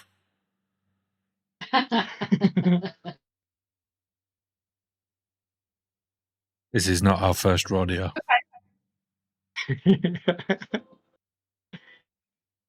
Okie dokie. So first thing you need to do is get your way over to the well, you follow the map to get to the sewer level of the Dorashan Tower. She described that the tower is in one of the more ancient parts of the city. It's one of the oldest spires. It's only inhabited, though, from the middle levels upwards. There's a complex sewer system which separates the inhabited levels from all of the lower levels that have been closed off and sealed for more than 1,000 years now. And you're going to need help finding the E213 valve cluster. But the best place to find such assistance is a place in the market, because there'll be loads of people that know the area. So this E213 valve cluster is the entrance, is it? According to Bonnell's instructions, yes. Okay. I'm guessing there'll be an E214, E215, and the like halls or something. Potentially, yeah. You know what city planners are like, though, just because E213s, I don't mean the next one will be E214. No, it'll be B4. 8792. So anything that you need to kind of procure or anything like that, you've got to have extra spending cash before you head off towards the more rundown part and oldest part of the city. Okay. What I'd suggest, is there anywhere that we can buy potions from? If you kind of have a look around, there's more than likely lots of merchants and things starting to open up now.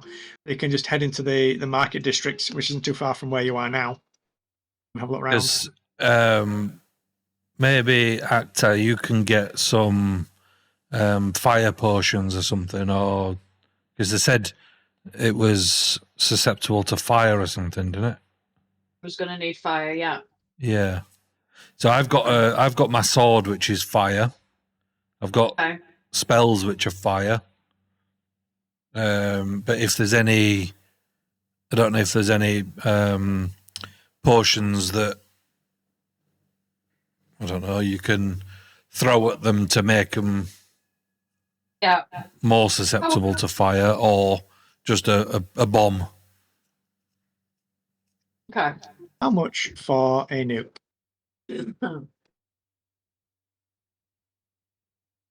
Yeah. Well, they're called fat boys in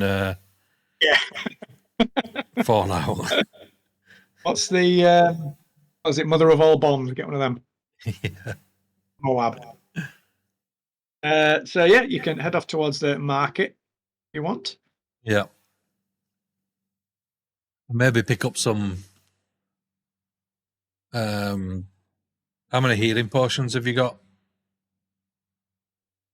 4. Okay. I've got 3. Oh. I think that might be enough. Okay.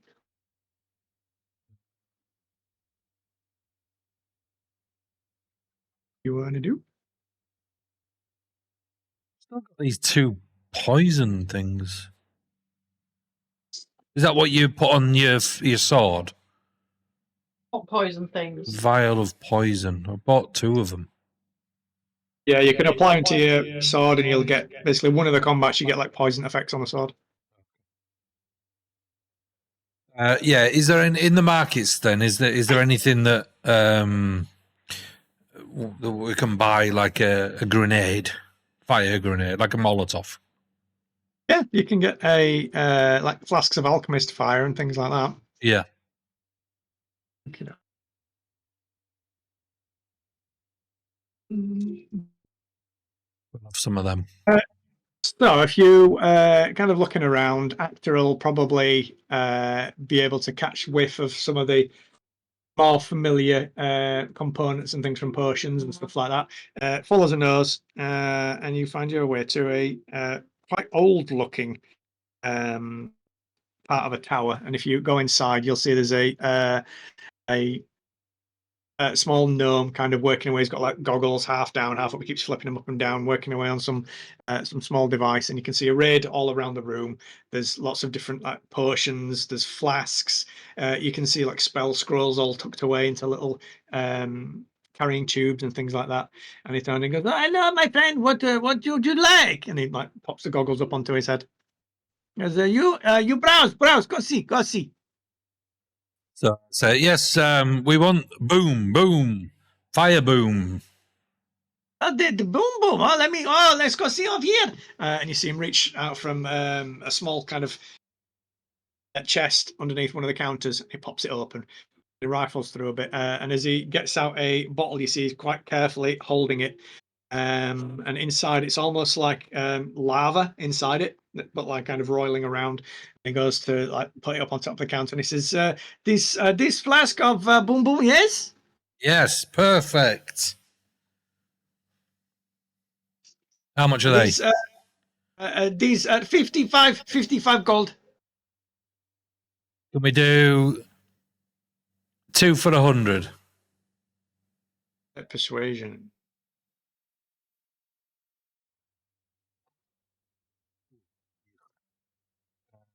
Let's say 16.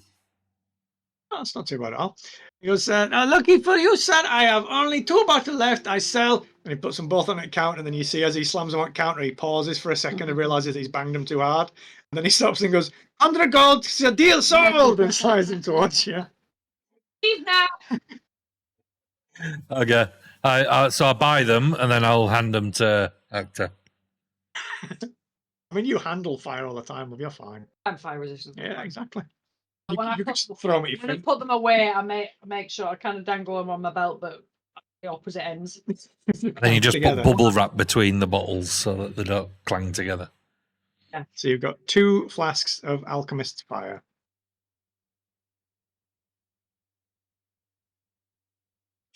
You know this sling that I've got? Yep. What can it fire other than rocks? Any kind of improvised ammunition, basically.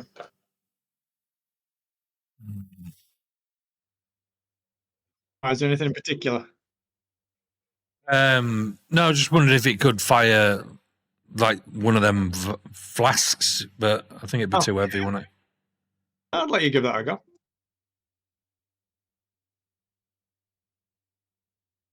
I'd still make you do like an attack roll to see if it goes where you want it to go. But it's okay. I'll give that a go. Actor's got them anyway. Why the hell not? So. Yeah, so now you're gonna use your sling to throw a rock at the flask that's on my belt. Yeah, so you throw it and then I That's clay even better. pigeon. Yeah, like clay pigeon shooting. Oh dear. So anything else you want from the market before you start heading towards the Dorashant? What she said was, did she answer the question when I said what's down there? But she just said nothing. They don't know. Yeah, all she knows is that the Lord of Blades is interested in it. So potentially more Warforged is all she knows.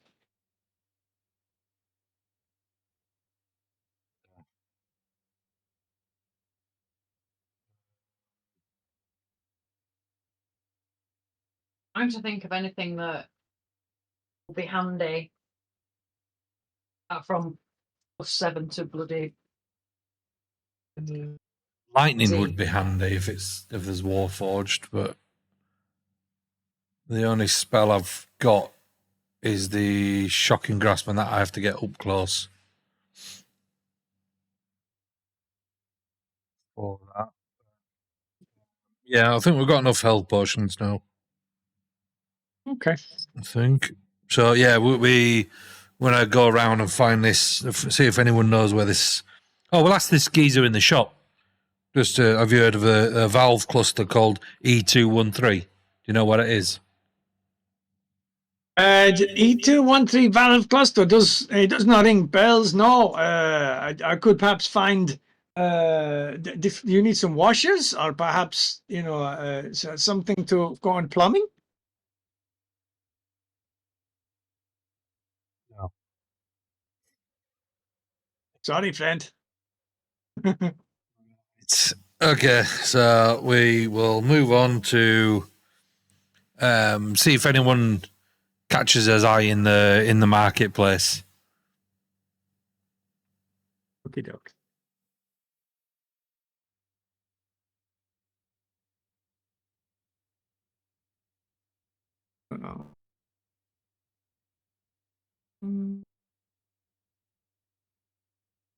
As you are walking around the market, you start heading your way down through the of lower levels as you're heading downwards and through. The tunnels and corridors of this level of the towers are quite narrow and dark. You can see an occasional window slit looking out on the crowded walls and about the foundations of other towers. Infrequently placed torches sputtering like here and there, giving off little pallid pulls of light, and you can see little clouds of smoke wafting through. Even so, there's sort of rough and dirty people crowding the narrow corridors. The smell of sweat and sewage starts to permeate the stale air a bit, getting this low down. One tunnel opens up into a large chamber where there's a mix of goblins, humans, and shifters, all gathering around a small pile of garbage spread across 3 rotting blankets. And you can see a goblin stood at the front going, "Hey, no pushing, no pushing. There's always enough for everybody at Rat Market."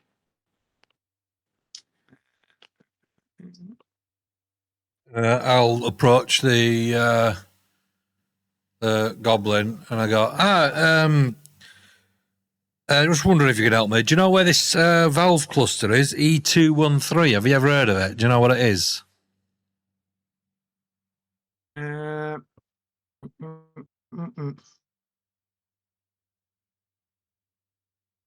Right. As you kind of step over to talk to him, you see he kind of like side eyes you as you're saying that over. You kind of have to shout over the crowd. There's a fair few people around. And he's going, I got a rare stick of sealing wax only partially used here for 60 copper. Or maybe you could use this fine woolen blanket with only a hint of mildew. 39 copper. How about skewer of boiled rat meat for you? 5 silver, lady. And he points over at Actor. And then as you're kind of shouting it over at crowd, he says, perhaps if I could point the way to a certain valve cluster, what would it be worth to find a gentleman such as yourself? 100 silver. How much? 100 silver to you, my friend. That's a bargain right here. What we got? And he spits on his hand and puts it out to you. Gareth, I'm going to be honest. Anywhere he tells, I don't trust him as far as he can throw it. So as he spits on his hand, hold his hand out, I cast Prestidigitation to clean his hand. And I go, that is disgusting, my friend. My friend, my hand has never been so clean. I knock it down 98 silver. How about that? That's amazing. You clean my hand. I've never seen, even my mama never seen my hand is clean. And then I ask him... Goblin, he goes, look how clean that hand is. Oh, you made it dirty again, you schmuck. So I go, right, so do you know where this thing is or not? That could depend. Who knows? You know, these things can get forgotten so easily. They're so old, you know. How about you, lady? You want something from the red market over here? Like, watch out, people. I got people trying to buy things from me here. Like, watch out of the way. Starts trying to like part you two out of the way. What's Give they got? me a investigation check, please. A what? Investigation check. 2. Yeah, you can't see anything particularly useful in the pile of stuff that he's got for sale. But you get the idea, maybe, greasing his palm a bit might open his mouth. Even if you don't I'm want going to to give buy him a silver. a silver. Yep. Okie dokie. Silver. And I'll cast prestidigitation and make it look like a gold. No, that's not how that spell works, and you know it.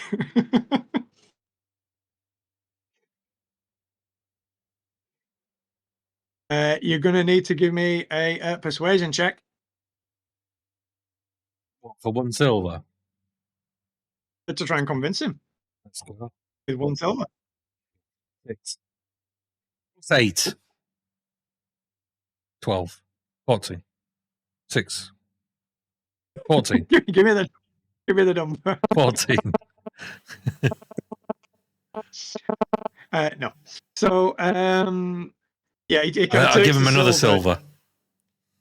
He doesn't reach over to take it from you if you kind of hold it towards him and goes, what can you get for a silver from an amazing selection of wares here? What are you looking for, pal? I'm not actually looking for anything of you selling, other than directions to this place, which are not worth 98 silver. Actor, what's your passive perception? You notice one of the shifters in the crowd is paying you two a lot of attention. They're way over across the other side of the chamber, behind the crowd. You see him like kind of trying to direct one of the other goblins to take the money off someone else who's trying to buy some piece of shit that he's got like on the blanket kind of thing. And he goes, "Come on, man! I got a business to run here. Are you going to pay up or what?" Hand him. I'll hand him a hand axe and say, "I'm actually looking to sell. So, how much will you give me for this?" He kind of gestures down at the blanket in front of him and goes, "Do I look like I'm in the weapons trade here, pal?" Well, you might be missing a trick. You don't look like you're I'm selling not out here, does it? I'm not here to buy, buddy. I'm here to sell. Look at all these fine wares I got here. Ah, so you stole it. Okay. Right. I get where you're coming from now. My methods of procurement are not your concern, my friend. Yeah. You want to know what the cost is or what? So I gesture over to Act Out and just to say, head over to that other guy that's looking a bit shifty. Yeah. I'm kind of, no, Gareth, I don't think this guy even knows what he's talking about. Come on, let's go. Okay, we'll go. And I said, Was you just missed out on 2 silver. Sorry. Hey, buddy, I got 1 off you already.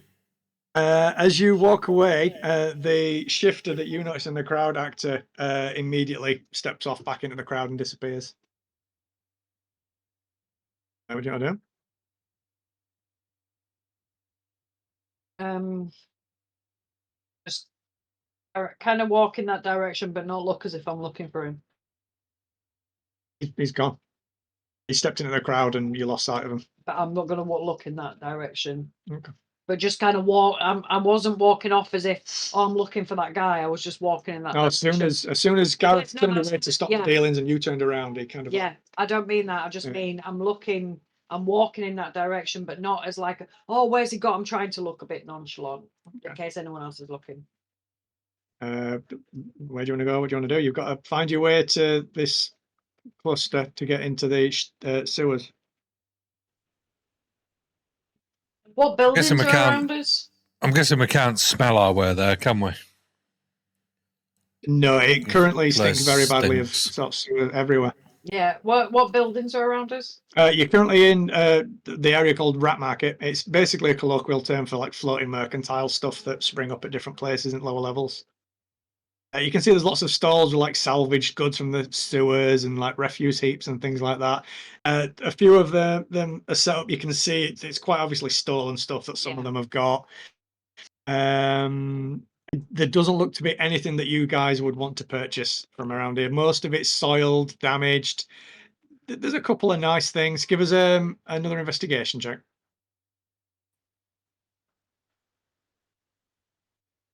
Who's rolling that? Paul, Me. you do that. 5. Yeah, no, you can't spot anything that'd be even worth paying for. All right, let's ask another give us a- shopkeeper. Let's see how many voices Dave knows. I'll save you some time. No one else knows where the valve cluster is. Yeah, let's go back to the other guy, and I'll give him 98 silver, and I'll say, all So right, it'll be 99. 99 silver. And I'll just give him it and say, look, is that 1 gold? Is it? Basically, yeah. Yeah. No, because 10 silver is 1 gold. So it's So 10 100, gold. yes, that's 10 gold basically. 10. Okay. So I'll give him what he wants, and I say, right, just show us where this place is. As you hand the silver over, he immediately doesn't even count it. He immediately pockets it into a large little coin purse, and you hear it going with a lot of other coinage in there. Ties it up and puts it into his little fancy coat. And the second that he ties it up, you see him just roll up all of his merchandise in one big roll, stuffs it into like a backpack that he's got. And he goes, "Okay, guys, let's get moving straight on to the E2135 cluster, chat. And he turns around and starts walking off really briskly. We'll follow him. I set Blaze off to follow ahead. Like, Oh, so she's just there scouting scouting. above, because she'll be better to scout above. Okay. Just in case we lose him. So it leads you like lower and lower down through all these the older parts of the city, down through these old towers and like the base foundations for a lot of the newer ones as well. And as you get down to some back streets, you see he just turns left where you didn't even notice there was a turn. It was kind of, if you walked past it and didn't look in the direction, you wouldn't have even seen the turning. And as he walks down, you see that he's stood like another sort of 10 foot further down, and he points at a narrow passage at the end of this little alleyway. And he says, that's pretty much it. It's down at the bottom of this little entrance from here. And if you look around, you'll see a brass plate with very old lettering of E213 on there. Well, Okay, thank you, Lovely. kind sir. You just walk And down if here. I find anything down here that's worth anything, I'll gladly get it, and we can share the profits. I mean, that sounds like an ideal proposition for me, buddy. Why would you do that for me? I'm just a nice guy. Hey, you seem like a nice guy. And he reaches into his pocket and he flicks a coin at you. Is it? You catch it? Yeah. It looks like a platinum piece. What the fuck? looks like a Okay. And Pocket then it. he walks off. Well. And I just said, however, you cross me and I'll fucking kill you. Not very. And then we look for traps. Okay. As you start walking down towards the bottom of the alleyway, you can see the entrance to a narrow passage, and you can see a descending spiral staircase.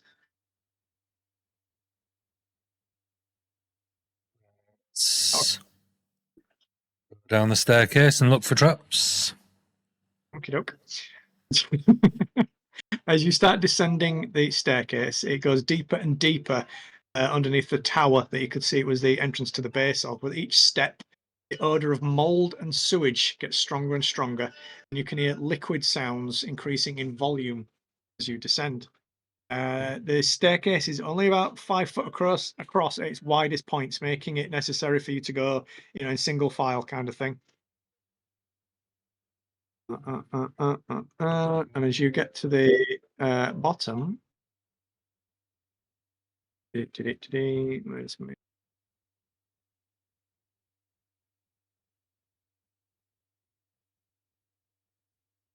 hopefully it'll work.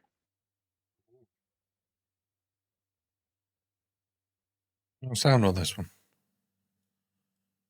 There should be sewer noises, hopefully.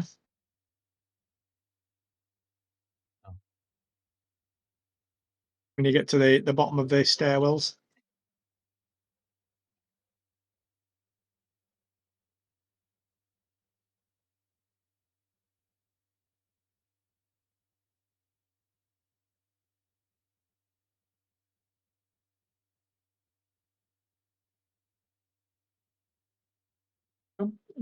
Stairwell anyway.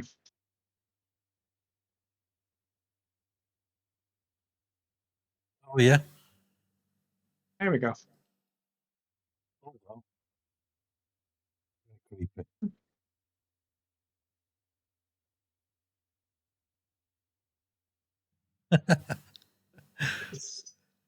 Ooh, the There, rats. it's in your volume. Oh no.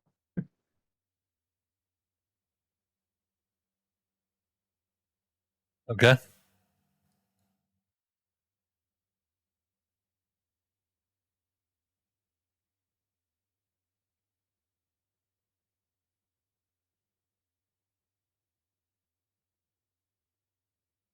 Oh, oh. Is this water? Yep. It's deep enough here, shallow enough here to stand in. Okay, but there's something there.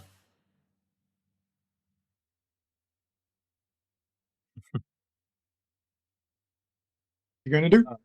Yeah, that's yeah, let's go. I'll go in the water first. Oh fuck! As you step down. Oh,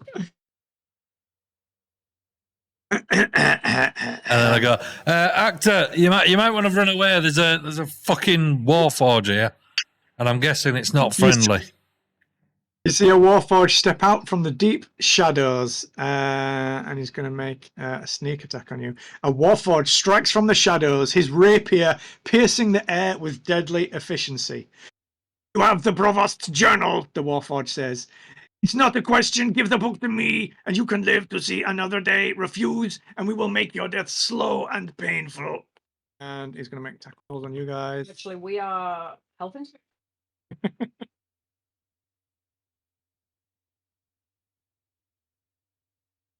20 on Gareth and 14 on Actor. Does that hit on either of you? No. How much, sorry? Dirty 20 on you. Yes, but I can do shield. Yeah, if you do shield, that'll Yeah, and that'll bump it up to 24. So I miss. that is a miss. Let me do your shield.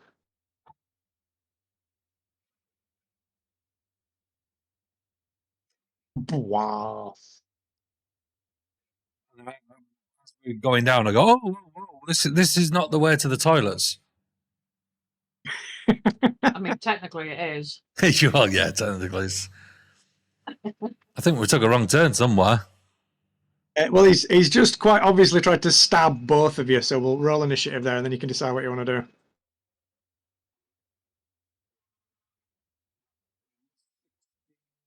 See. 21.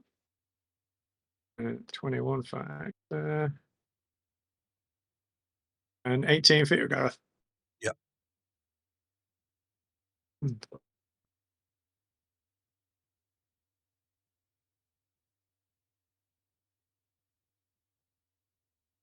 Actor's up first. Okay, I'm gonna. You can push back out if you Yeah. need to. Shimmy, shimmy. You can't get around the back side of him. If you step outside, there's like a grate where he was stood against. Yeah, go stand there.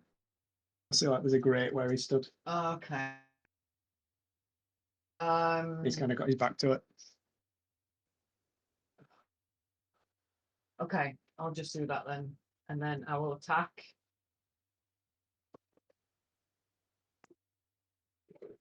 19. 19 is indeed a hit, yes.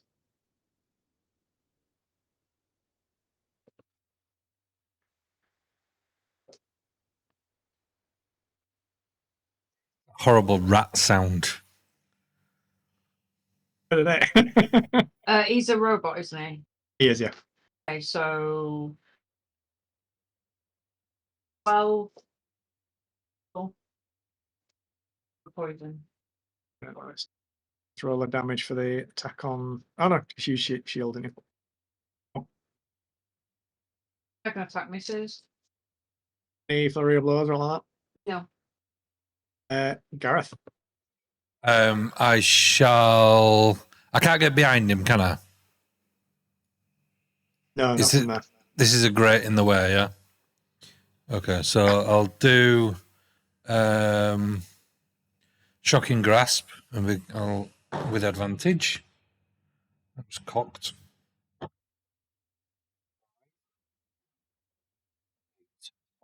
8 plus 16. At 16, let me double check. That is a miss. So I struggle to grab hold of him because I can hardly see in the dark. A lot more, even though you can see he's got like more of a male physique to him, he's still quite a lot lither. Like when you saw Oak and Mace, he was a huge kind of bruiser, Warforged. This guy's really lithe, very quick. Yeah, so I'll do my shield bash. Oof, that's a 10. Plus, it's only 3, isn't it? 13. That's a miss. Miss. I think I'm more worried about my feet being wet. So it's putting me off.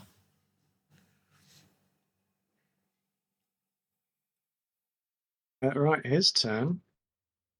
Hearing all of the commotion.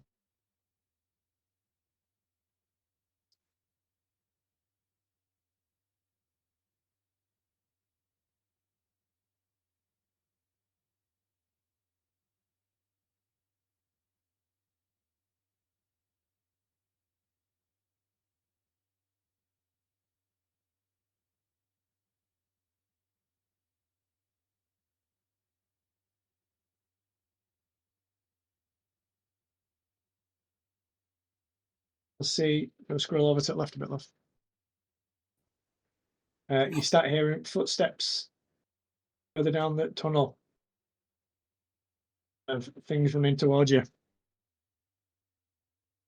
Right, his turn.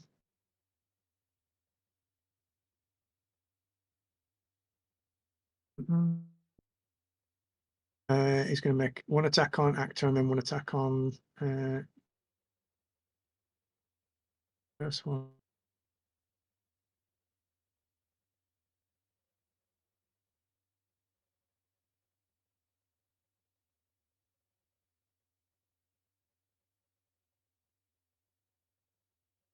Yes.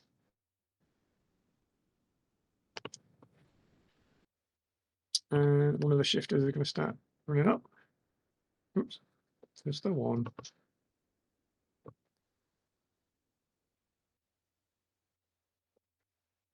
Oh, 6. Actor's turn.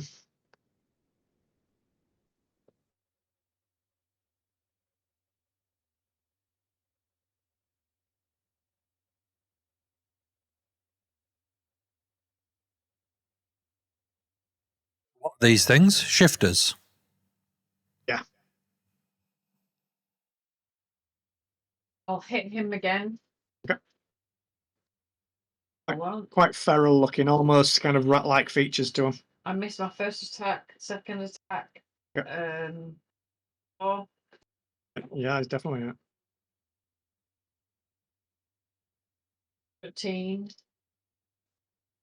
damage. 13 damage, very nice indeed. You notice as you kind of crack him with that second strike, he almost doesn't recover very quickly from that one. That, even though he's hard to hit, when you do hit him, you notice it does a lot of damage. I will key point flurry blows. Hey. That's 18, 6.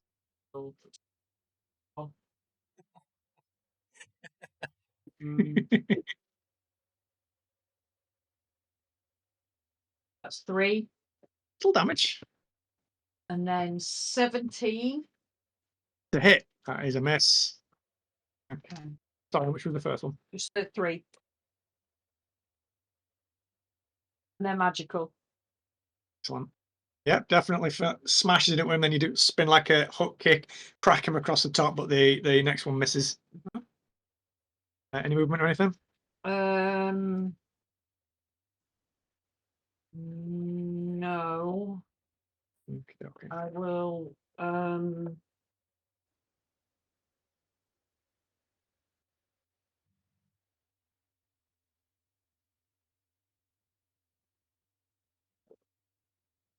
some of that was flurry blows. Actor, as you hear them running in your direction, if you cast a glance over towards them, you recognize one of them that was the one watching you in the market. Okay.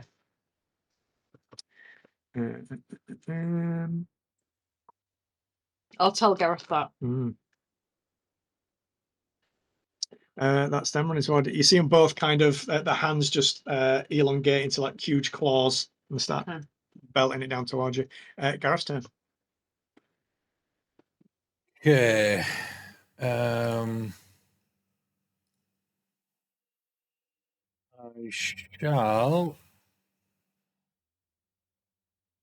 I shall quicken. Or shall I? No.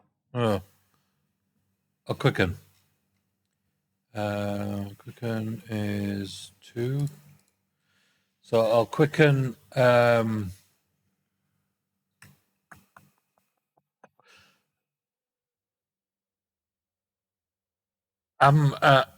Would that be called disadvantage, wouldn't it, if I try and attack these guys? With a ranged one, yeah. Yeah. You're kind of in melee with a robot still. Yeah. So I'll attack this Warforged with Shocking Grasp, which is 15 or 8. So 15 plus 8 is tough. 22. No, 23. Very good. Guessing that hits. It does, yeah. No, that is 3 damage. Electricity damage, lightning damage. Very nice. You can you an actor give me dexterity saving throws? 8 plus 2, 6. Is this thing going to explode? Well, you've just electrocuted a robot and you're all stood in water. Oh, fuck. You've got evasion as well. Unable. So if you fail, then it means that you Yeah, take it. Right. 14. 14 is a pass, so you'll I take don't take 1, and Gareth will take 3 I don't lightning. take any. You took any. Yeah. Gareth will take 3 lightning damage as well, as the lightning instantly kind of hits the water that you're stood in as well. And as You I'm don't get doing the it, I other go, effect. oh, shit, I didn't think of that. I twat him on the back of the head. As smoke comes out of my ears. You like pop out of the water just in the last second. Wait, you dickhead! Basic science! Basic science! They need to So- go to school for that. Freaking people do it all the time, dickheads. So I can disengage from this guy now.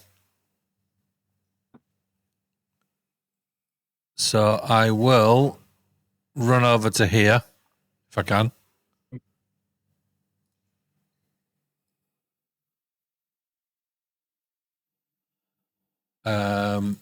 And smack this guy with my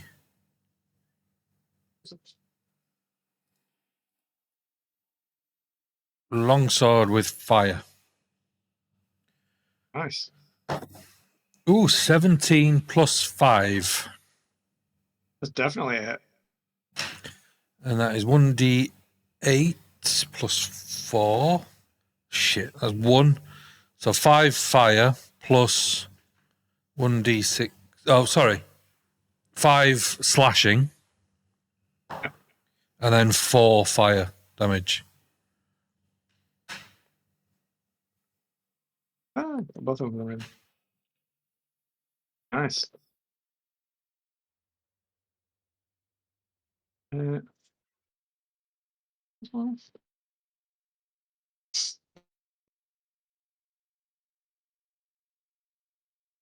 I thought of that. Wolf.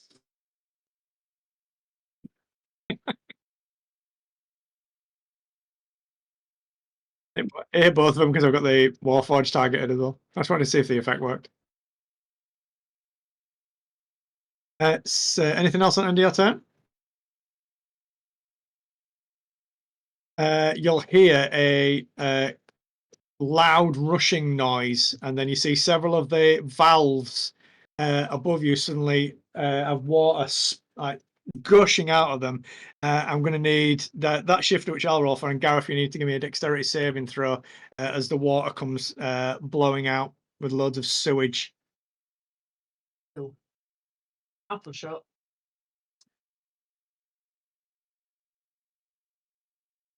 You're good. You are not knocked prone. This guy, however, is. He gets knocked onto his ass, landing in the dirty water. Both of them. Oh, I need to change it. It's how NPCs work.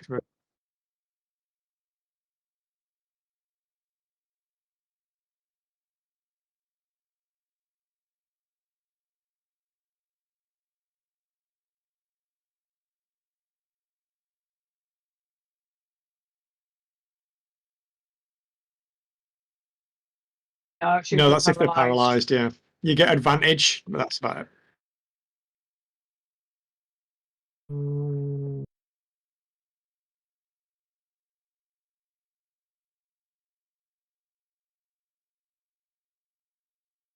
Making sure I've only got one selected.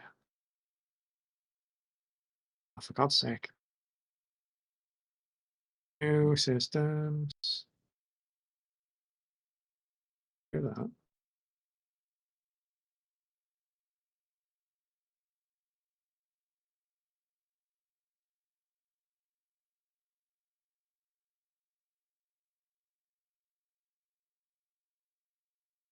So,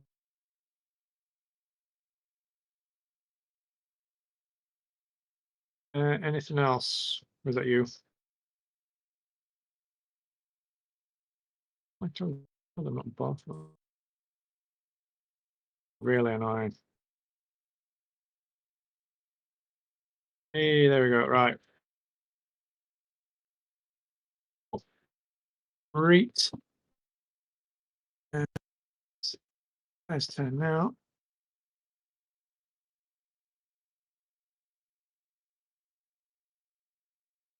He's going to step around the other side of Actor. Make 2 attacks on you.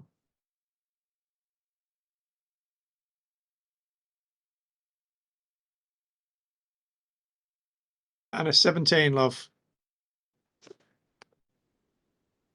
Hold on, can you catch him? Sorry, I was just checking something's fine. All right, 23 and a 17. Both hit. That will be. Where's his rapier?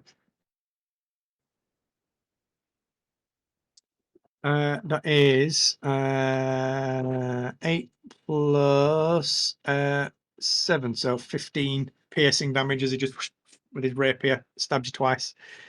And then he's going to bonus action disengage.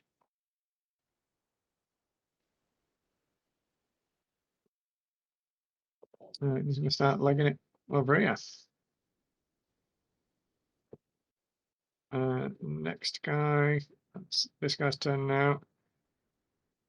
And he's going to run around the other side of Gareth. Have a couple of swipes at Gareth.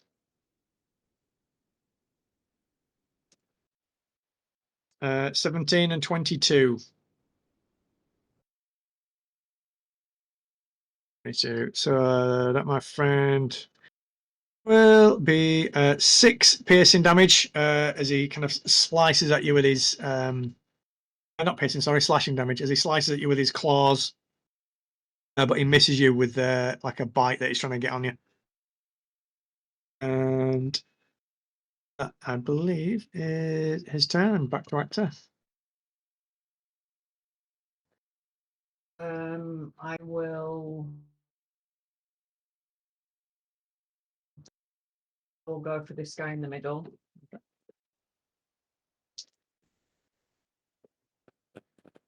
Okay, we will double miss.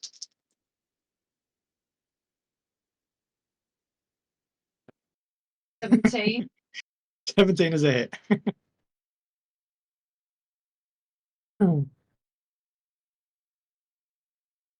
These flesh guys.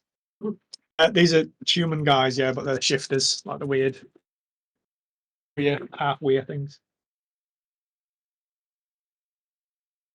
14, 4 of which is poison. Nice. Absolutely. You see the poison taking effect. I will.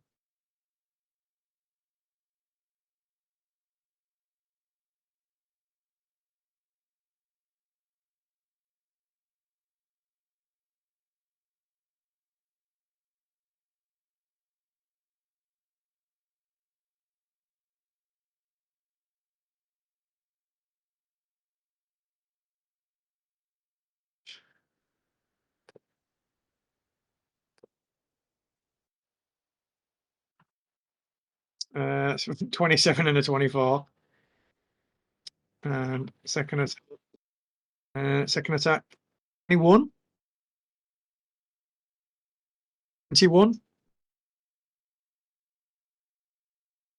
21. The second attack. So the first one will be his claws, so that'll be 6 slashing damage. Next one will be his bite, which will be another 7 piercing damage as he chomps down on your shoulder. Gareth's turn.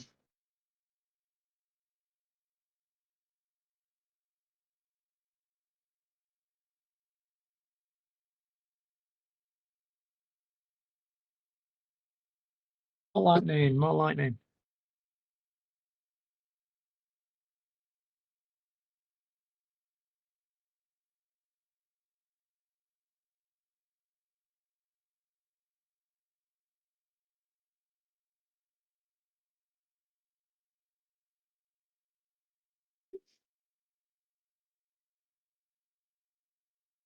Okay.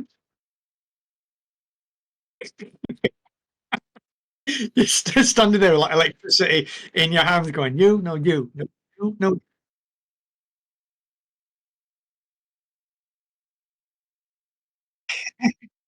Yeah, you're flanking. Yeah, yeah, you don't lose advantage just because they've got advantage on you.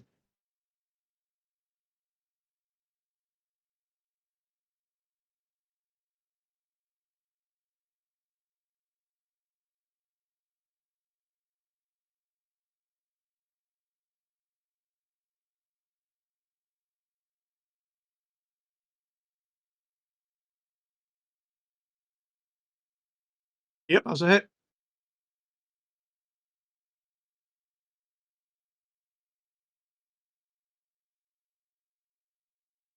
Yeah. Okay. That's fair.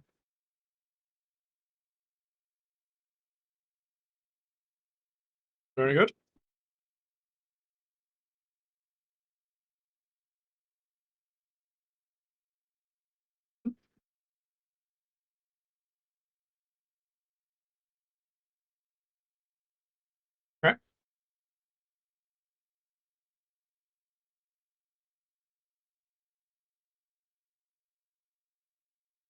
Is it hit? Yeah.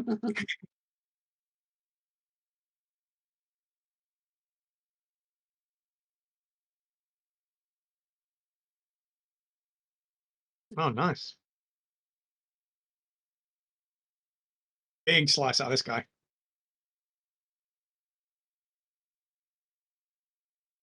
It ignites one of his sleeves. Him start pan out.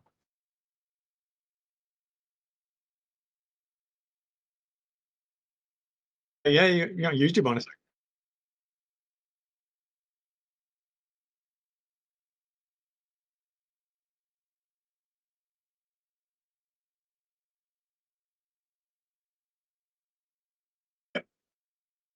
Yeah.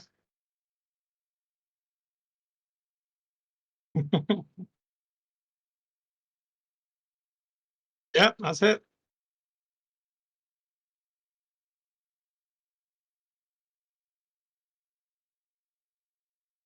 Hey. Boom. Smash him in the face. You bust all his nose up.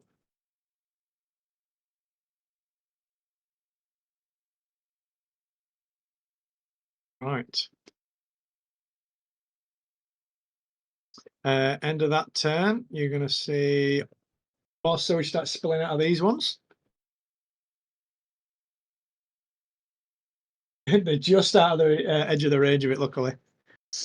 You see the Warforged, one of his hands retracts, and you see the whole arm kind of splits open, and the arm's like a crossbow pops out, and then you see it load, and he's going to fire one off at Gareth and then one off at Actor.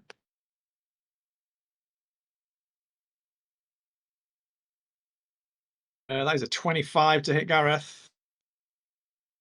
A 21 to hit Actor. Yeah. And he's which one?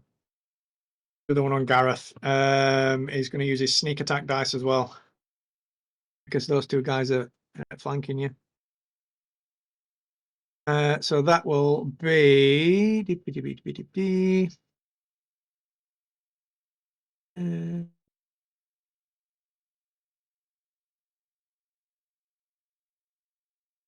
21 piercing damage, Gareth, as he just fires off a really thick, heavy crossbow bolt, skewers you through the thigh, and then it comes straight out the other side, through and through. And then an Actor, that is going to be another 9 piercing damage as he fires one off, the second one at you, and it just kind of glances off of your arm.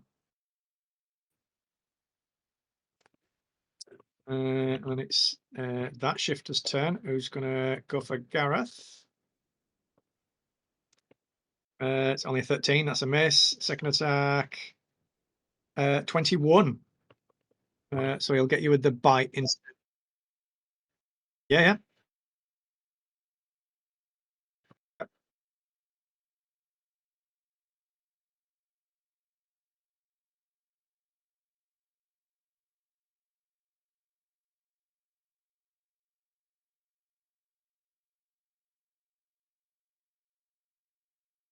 So yeah, that one misses. Back to Actor. Hmm.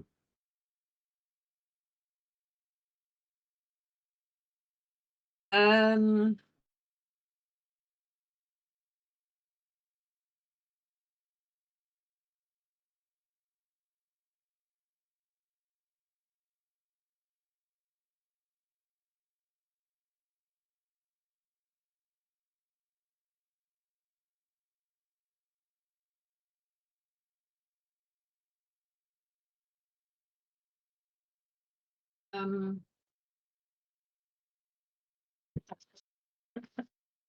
Yeah, but it's who to snack.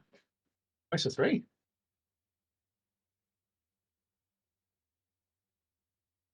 I'm gonna go for this guy again. I've got advantage on. He does look very badly wounded. 17. That's definitely 18. Sorry. Yep, definitely hit.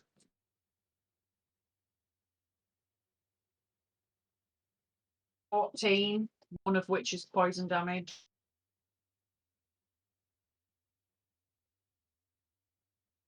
Yes. did You it. absolutely just smash him along the side of the face. He kind of tumbles over and falls into the water. I'm going to go to the other side. That will be me. Blue bird. Dodge. With him. Oh. No? Okay.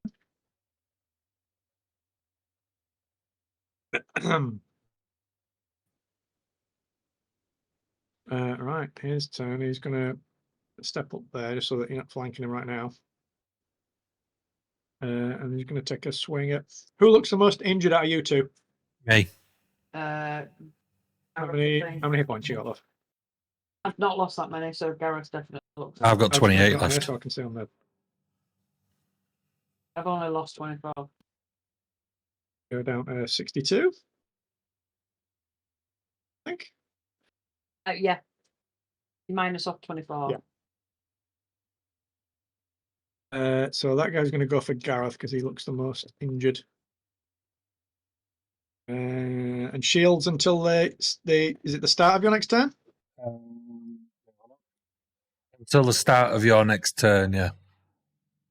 So your shield's still in effect. Yeah, 24.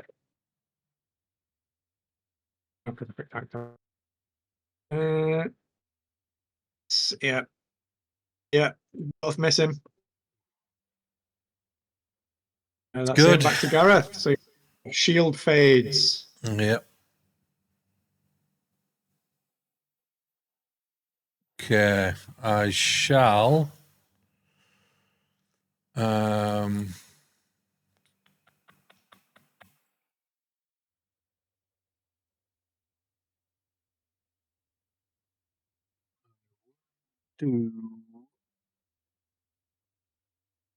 Get both of these guys, can't What are you trying to think? I? I'm trying to think. What do you think? Thunderwave. Oh, I mean, no, sorry. Use the spell, mate. You should hopefully get the effect if you use the spell icon. So it's hold on. Get rid of that. Measuring till there. You go. So,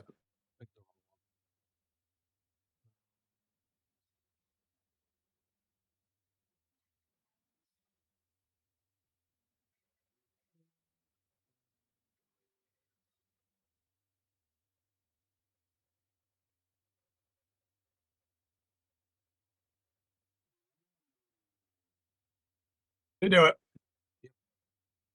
Hey, nice.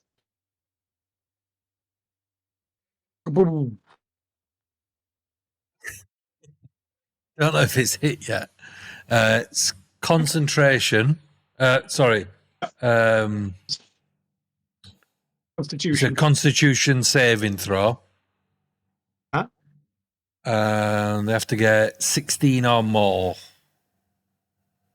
Okay. Well, look.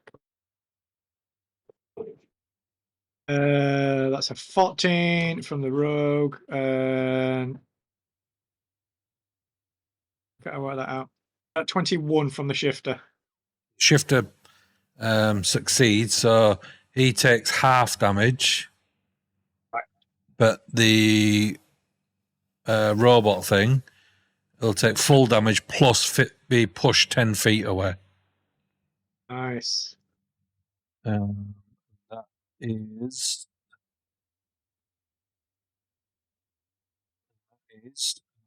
4d8. Oh, wow. Good money.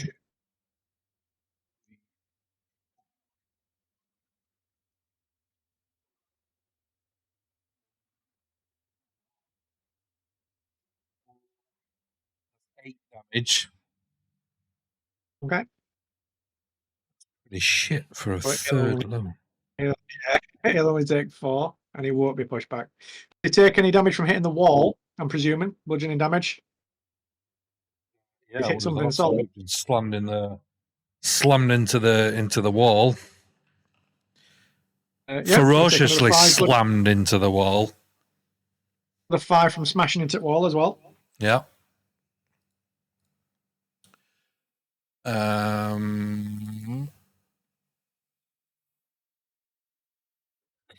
How do I cancel that target? Measuring. This is thing. okay. Got it. Okay. So that's my action. I need to wild surge. And I wild surge. Hey. Right then. What's level spell was it? That was a third level. So there's a D20. 3. Oh dear. 1. And a D100.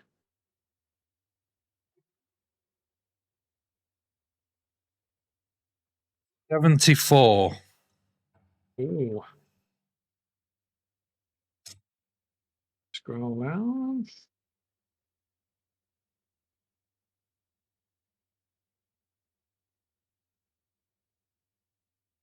Oh. Gareth, as you... what spell was it that you did? Thunderwave. Well, that's it. As you finish casting the thunder wave and you kind of got your arm outstretched, you suddenly realize that you can't withdraw your arm from the pose that you're in. You are currently, to everyone that's kind of turned around to look at you, a stone statue of Gareth Glamourblade. Can you give me a Constitution saving throw, please? 16 plus 6. 22. Is it? 22. Nice. Yeah. At the beginning of your next turn, you will no longer be stunned. Okay. Does that mean I can't Otherwise, take you'd have been damage? you are currently petrified, yeah. So you're immune to damage. Okay. You are, good. for all intents and purposes, mate, you are a stone statue right now. Yeah, but I'm a stone statue. Like, well, you know the boy pissing? I'm that, and I take a piss. He stood Yeah. being on the dead shifter. He can feel it happening, knows what's coming, so he quickly gets into the pose. And then I'm just pissing into the water. You cannot currently use him for flanking because he can't move. I mean, technically, he's very distracting at the minute. Right, it's the rogue's turn. He's going to run around the back of Actor. So he's now flanking.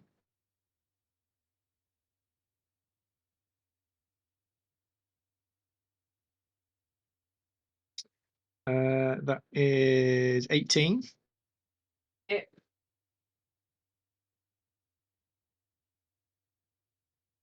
And the next attack was dirty 20.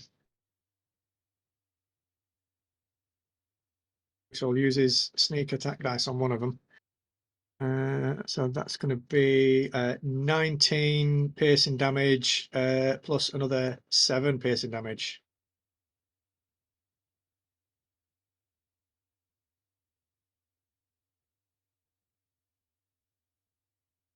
Then he uses bonus action to disengage. Fucking rogues. Actor, back to you, love. I will hit the guy that's in front of me. 16. That is it, yeah.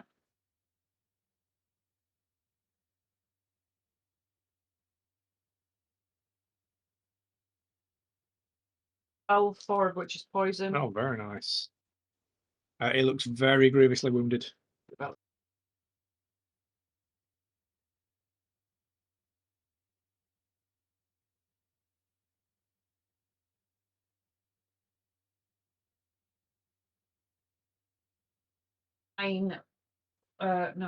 6.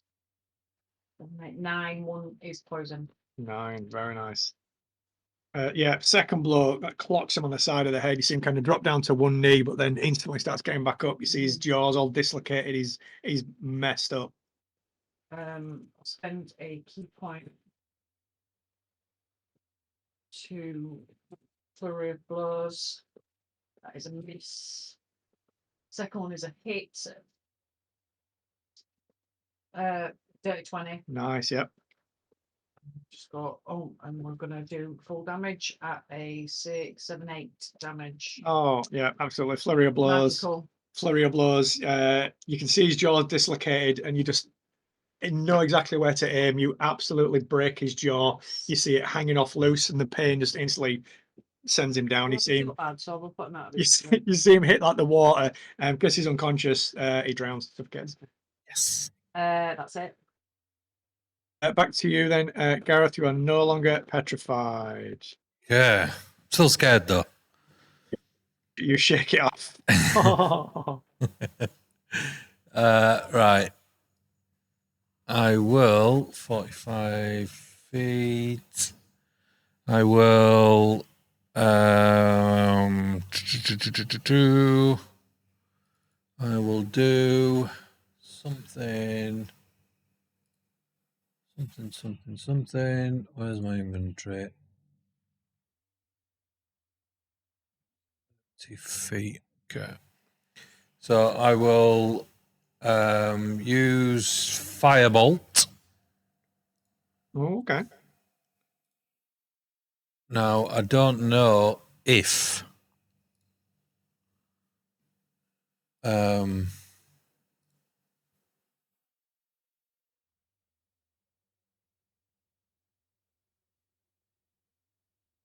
He's going to do it. but it only does it. I haven't rolled anything yet because I'm not obviously using. Yeah, I mean, it could still miss him. It could still miss. That's the thing. Yeah. So I can't do anything for it missing as well. Oh, No. you have to do that roll on there. that's a 12 plus You got to click Use attack, them roll. but yeah, you don't have to use the number though. You just 12 click plus the button 8. to make it do the animation. So dirty 20. Dirty 20 is a hit, yeah. And that is 2d10 for fire. I use my red ones. 10s. Ooh, 10. 10 damage. Oh, very nice. Fire damage. Absolutely. He's kind of running off towards the other end of the valve cluster. You absolutely just fire this firebolt off, and it hits him square in the back. You see him kind of stumble forward as he's belting his way away from you. And then I need to move.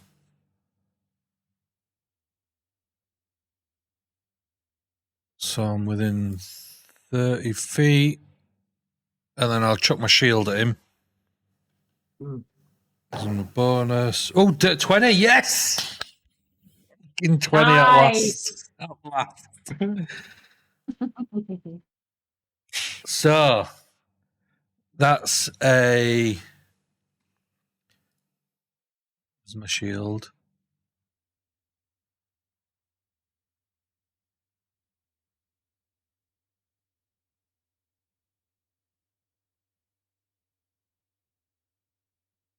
Where's the animation? I saw it, didn't I see it? There you go. It's very faint. I might have to pick a different one. So that's forgotten how crits work now. So whatever Max your damage dice is, just assume you've rolled maximum on that, and then roll it again and add it to it. All right, so that's a 6 and a 4, so 10. So 6 bludgeoning and 4 force damage. Plus, so that's 10 plus 2, 10 plus 4. So 14. And it's pushed back. Break it down for me as he slams into the wall. So as I'm covered in piss and and shit, I run past Actor and I'm like, hold on 1 minute. And I firebolt him. And then I suddenly remembered I've got my shield, which I never use. And I go, let's give this one a try. And I fling my shield at him, which obviously smashes straight into him and smashes him against the wall. So I'm aiming for like the top of his head. So I'm trying to slice his top of his head off. Nice. As he gets smashed into the corner, you see him fall forward through loads of thick cobwebs. As he hits the floor, you hear some creaking, and you see the body kind of move upwards again slightly. And then from just underneath, you see a small canister roll out, and then little wings unfurl from it. And it buzzes up, flies up towards the ceiling, backs off over your head, and then flies up the stairway that you came down. We try and catch it. You can try. Give me a dexterity check.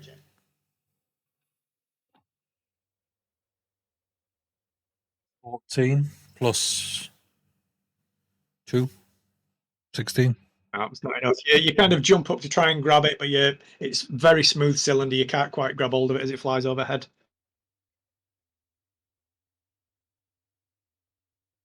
Yeah. So from what they... Yeah, I'm done. Okay.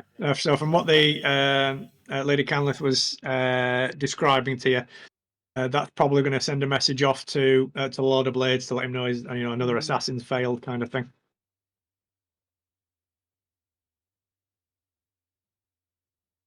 So we're going to expect another assassin to come. I don't know.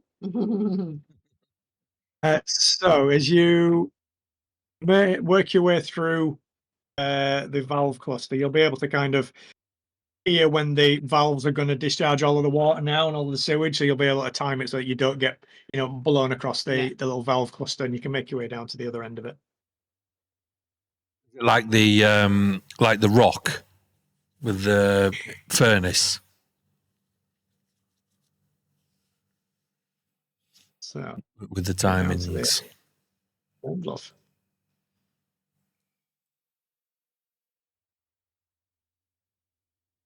So as you get to this point, you can see that the tunnel towards the south has got a thick barred grating covered it, but the passageway to the north that kind of heads further downwards, you can start walking your way up.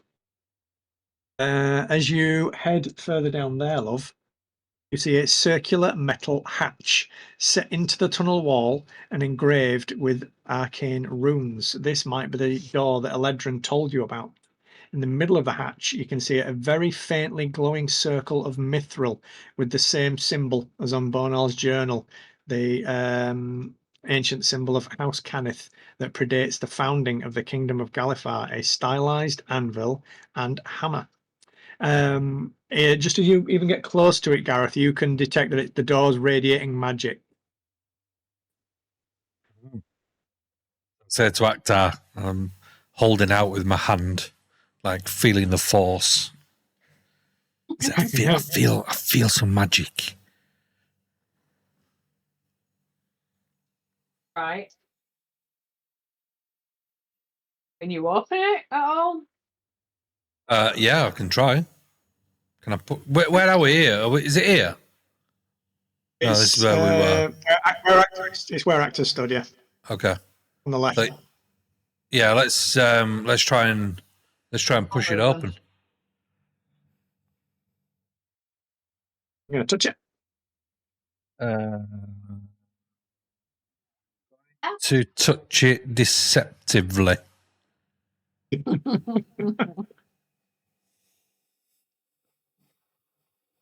So yes, I will touch it.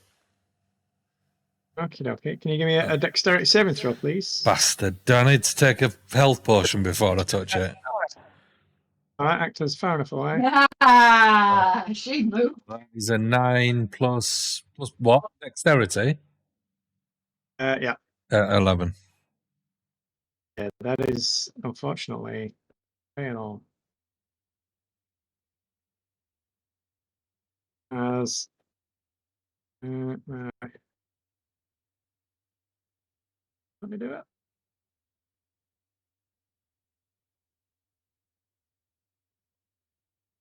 That one. As you get a like gout of acid spurting from the very outside of the hatch, almost like it's come from behind the hatch itself, which basically just engulfs everything within 10 foot of the door. You will take a 5 points of acid damage.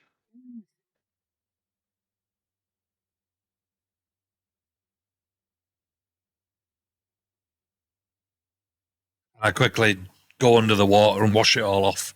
They go, "Ow, you fucker!" What do you want to do? Touch it again. We know the Go, I shout over and go, "Hey, Actor, do you want, just give this door a try?" Do you think I'm a dickhead? I just saw what happened. Why don't you open it with your shield in front of you? Give Actor, why don't you give me a straight intelligence roll? Well, I move away from the door. I'll Gareth moves away from the door. Because that's not going to end well. Oh. Literally got 3.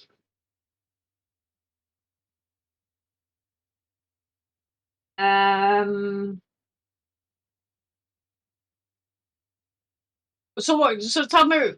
I was kind of looking. What did you do, Gareth? He just tried to open it.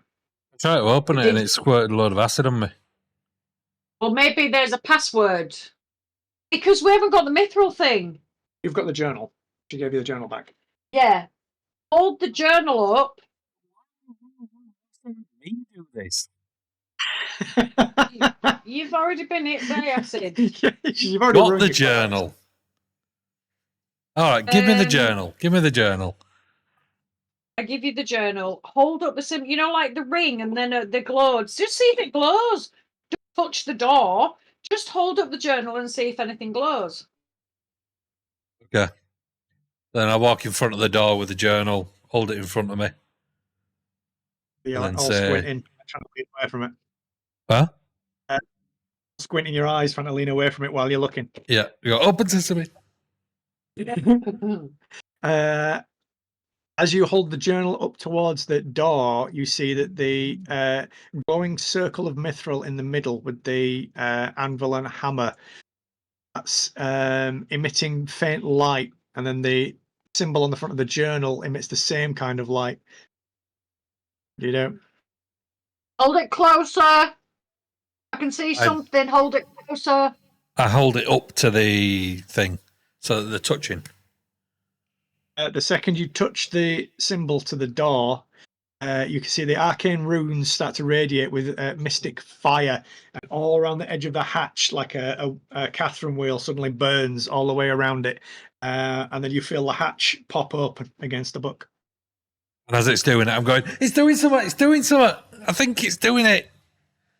And I go, that's amazing. Yep. Oh, dear. And the hatch can be pulled on. Hey. I told you it work. Do you want it? Wait a minute. Wait a minute. I go back over this way, and I'm going to pick up this guy. Some of the valves go off. You're covered in shit again. Body and use him in front of him. Now open it. Yeah, let's open it. Yeah. Okay. There's no Nah, kick it open. Oh, why don't I use my mage hand? Oh, you. Yeah, you have got mage hand. Yeah. Yeah. I use my mage hand now to open it. Now nothing And happens. you've got thaumaturgy. You can open doors from a distance as well. That is true, actually. I couldn't have done that ages For ago. fuck's sake. Oh, yeah, I've got this spell that opens any door. Wow. If you ever get knocked, you can blow locks off as well. Oh, my God. Oh, actually, yeah, I've just seen this spell that says you win D&D. Why didn't I just cast that? Oh, you buy Dave a lot of coffee. It's circular. However you decide to do it, The circular hatch pops open. What do I do?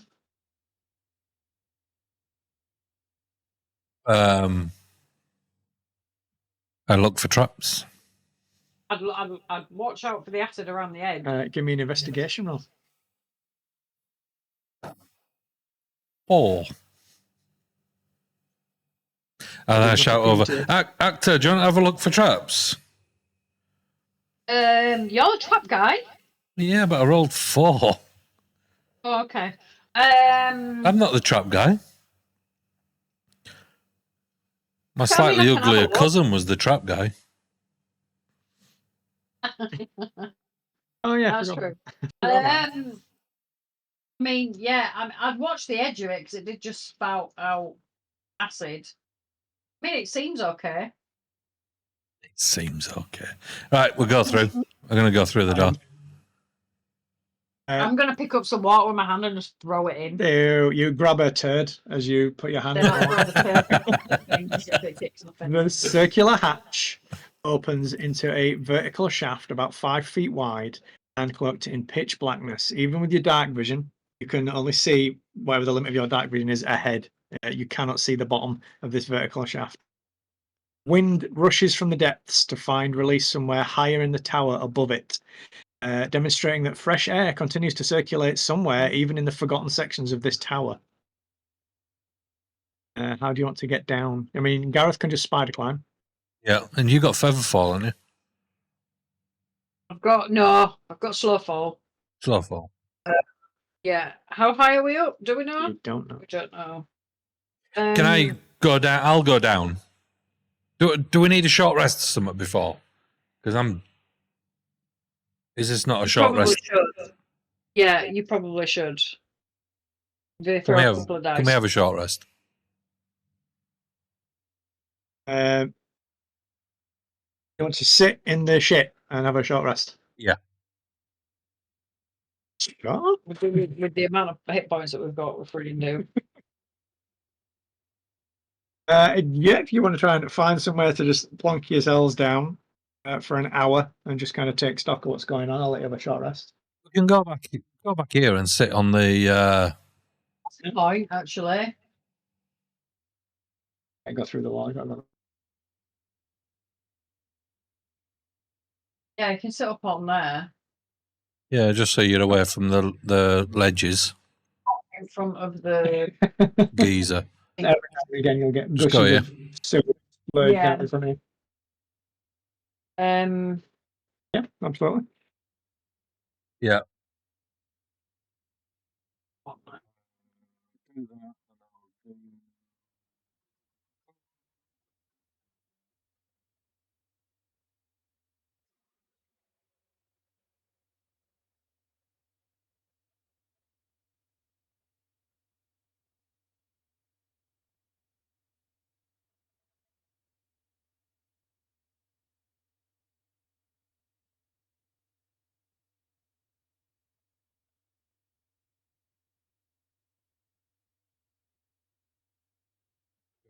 I've had to use all my points. Yeah, I've used them all, but I do crap on every one of them.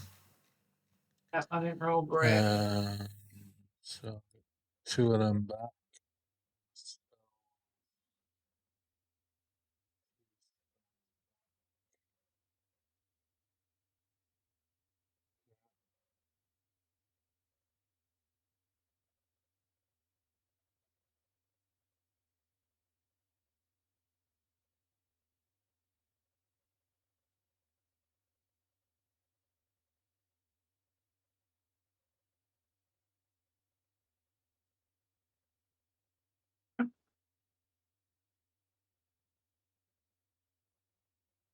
Yeah. We done? So you managed to get yourself at least comfortable enough that you can just sit and take stock for an hour or so and just try and recover and recuperate a bit before you decide to head back to the hatch and start making your descent. Yeah. So then I can at least go down, can't I, and have a look. Yeah. Absolutely. So I'm going to walk down. The spider climb your way down the vertical part of the shaft. After maybe, I don't know, 30, 40 foot, it starts to level out enough that you'd be able to kind of, Scrabble, kind of half slide actor rather than, just climbing down with rope and stuff. So, you can get your way down because you've got 30 foot of rope with you at least. You've got 50 foot, haven't you, in your pack? So you'll be able to attach somewhere at the top of the hatch. Yeah. Climb down the rope to at least the point where you can kind of scuffle your way down and just follow Gareth as you get down there. As you start making your way down. I mean, effectively, if there's nowhere to tie it to, I get one of the dead bodies tied to him. You tie the three bodies together. Yeah, and use that as a drop-off point. The vertical shaft is a mix of crumbling earth and ancient stone. Centipede and other insects covering the walls like little living decorations. The long descent takes you deeper into the bowels of Dereshron Tower. Soon, the angle begins to become a bit more horizontal. And by bracing yourself, you can actually walk at some points along one of the surfaces. Further still, and the shaft now becomes a tunnel. The footing is no longer difficult to maintain or as treacherous. Eventually, the tunnel opens into a vast chamber, though it emerges about 6 feet above a cavern floor. You can't see the distant walls in the darkness, and the ruins of nearby walls and buildings appear as deep shadows in the internal tower night. You can feel the change in air current and pressure that indicates a large open space ahead of you. Do you climb out?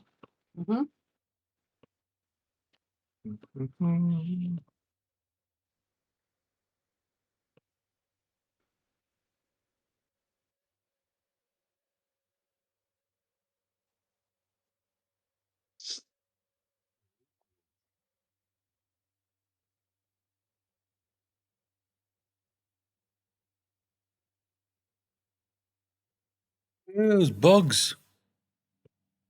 Oh, did you see that little thing crawling across the screen? Yeah. This large chamber rises out higher Ew. than your you can just about see above you. Parts of the cavern roof are 30 foot, but other parts rise off into the distance.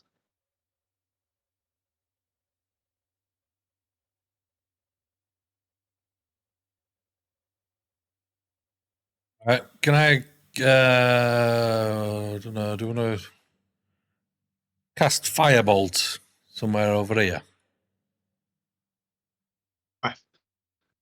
Just gonna shoot random spells out. Yeah, why not? Sure. The little old lady that sat there knitting. You incinerate the orphanage, which crumbles and collapses onto the kitten rescue center. No, I'll walk in a little bit. Let's have a look around.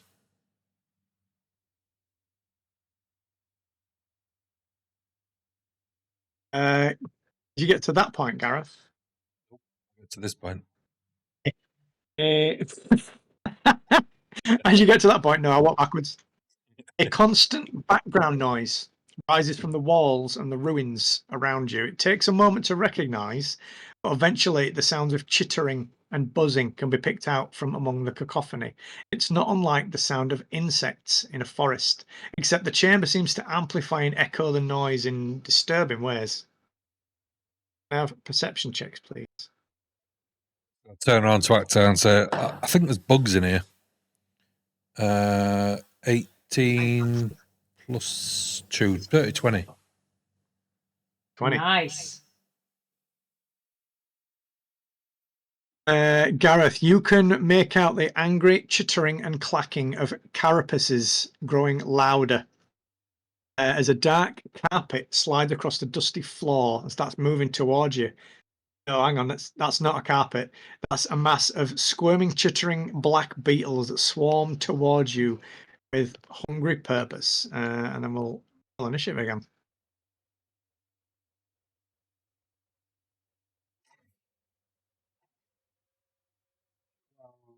14. 15.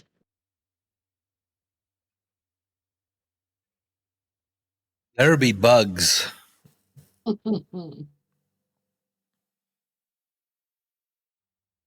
Right, Rito.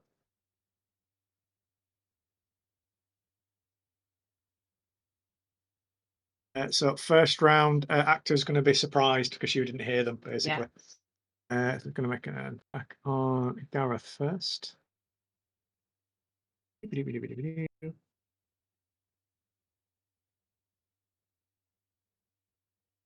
And there it is.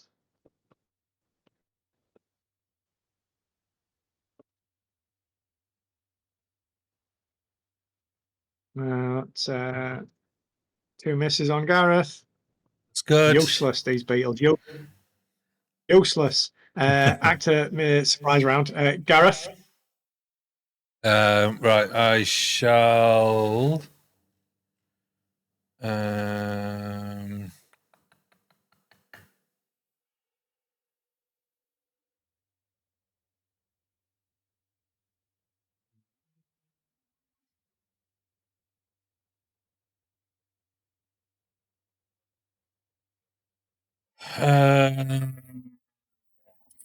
Shocking grasp.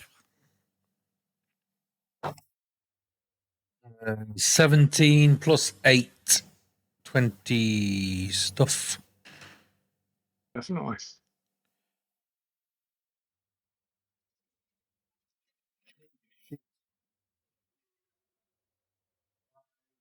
Six points of lightning damage.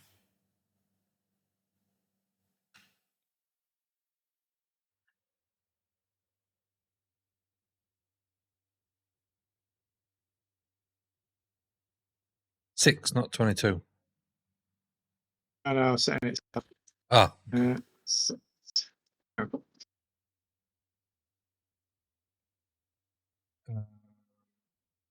Then I will run over here. Oh. Is it shocking grasp? Yeah. And then I'll throw my shield at it. Oh, fucking 2. That's a miss. It's definitely a miss on the swarm of beetle. I'd have done better if I'd have just used my stomp action. Yeah. Can I just fall over? Yeah, that's me. That's me done. Swarm of beetles. It sees actor stood there, so it's going to run over to you.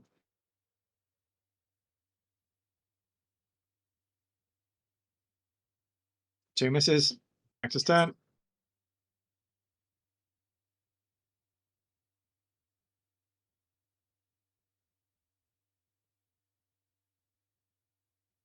It's a swarm.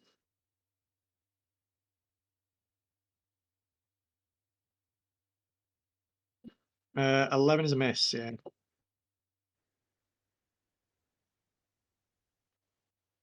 14.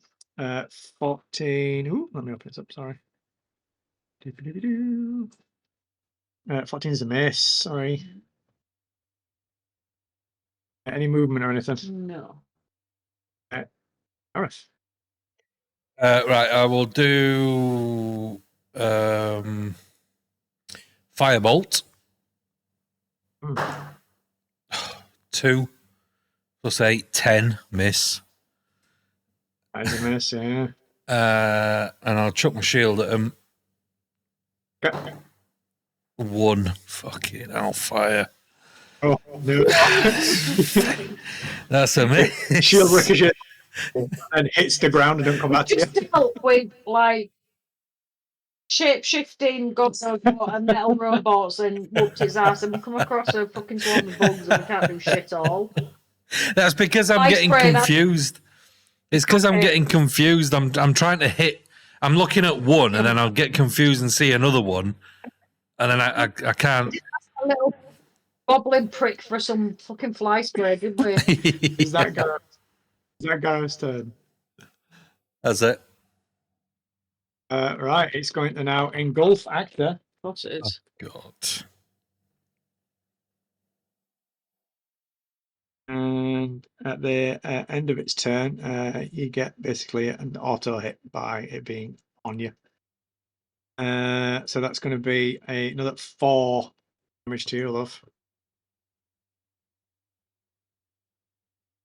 And now on your turn, and you give me a Constitution saving throw, please.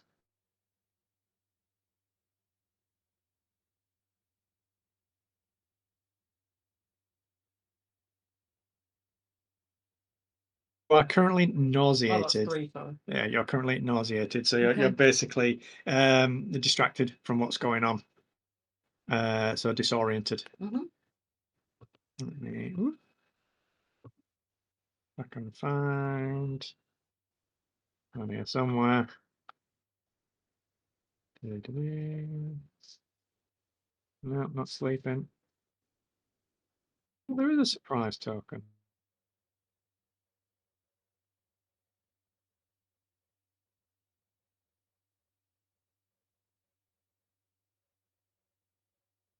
God, where is it?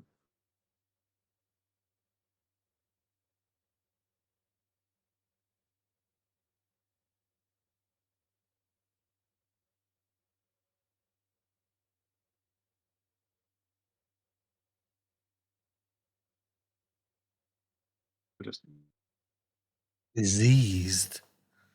Ooh. it's close enough. You're just going to be disadvantage on attack rolls and saving throws. But it is your turn. And because you are currently being swarmed, I was just about to say, how can I attack them if they're on? you can't essentially they are, while they're swarming a creature, they are immune to any spell or effect that would target any specific creature. So single target spells, single target attacks, things like that. You can do area of attack spells, things like that, and that will work, but they'll only take half damage from them. I can't do anything then. You can spend your turn trying to get them off you, essentially. Okay, that's what I was after. So how do I do that? Give me another Constitution saving throw. 15. 15, you managed to get the majority of them off, basically, so Mhm. you're not Yes. swarmed right this second. But that was your action.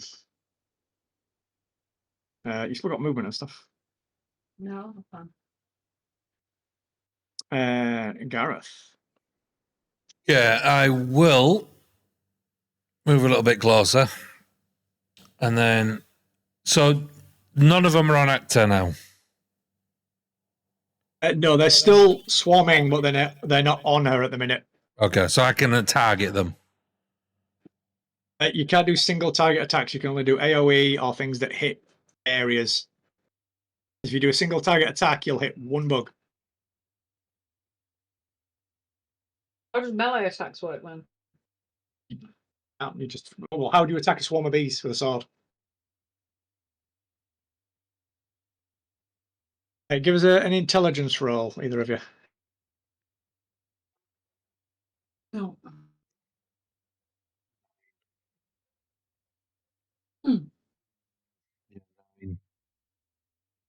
Worse. Is You seem to remember in your youth, Gareth, a friend fell into a hornet nest, and the oil lamp that he was carrying at the time fell over and set light to the hornet's nest, and it let you all run away. so you've got them things, haven't you? There we go. Fire things. No, I've got a cup that produces oil. You've got 2 alchemist's fire Yeah, grenades. we bought them fire things. Oh, then. Or bringing fire down for a specific reason. But it's not my turn. I don't have them. Oh, you can run over and get one off her. All right, I'll Unless she's unwilling. Unless she's unwilling to let you have it. yeah, I'll run over and grab one, and then use my action to smash it on the floor. Yeah, absolutely. You can chuck it behind them so it just hits them. Yeah. Sweet. Roll.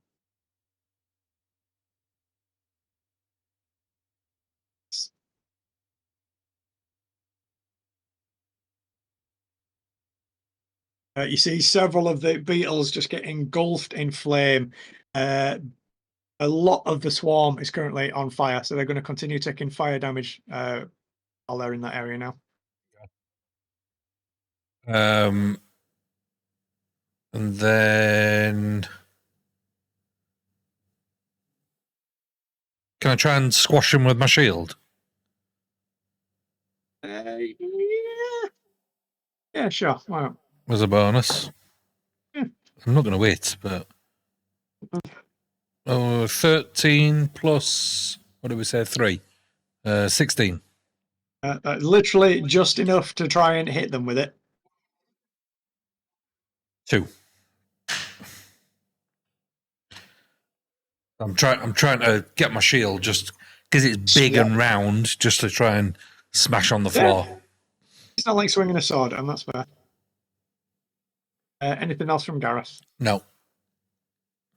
Right, they're now going to take fire damage as they try to re-engulf Actor, which will mean 4 more piercing damage for you, love. But now it's your turn. I get more. It was a Constitution throw, please.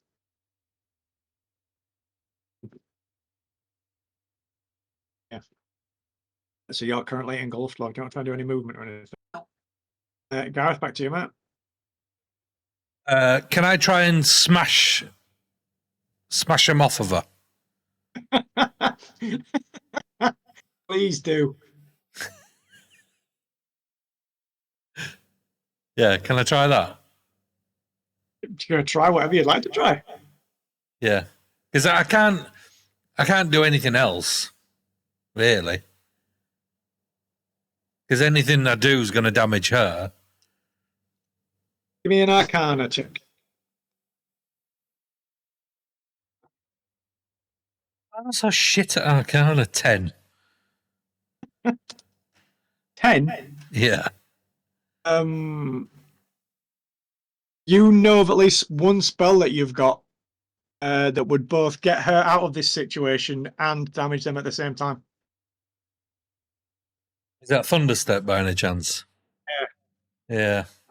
Thought it would be. All right, let's Thunderstep out of this situation. So let's see if you've done that.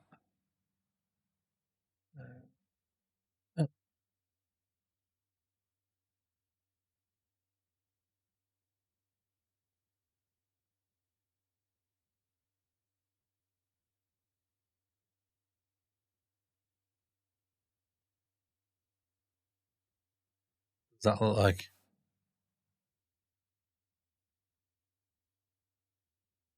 Animation. See, was it targeted? Yeah. That was because she was targeted, maybe. Oh.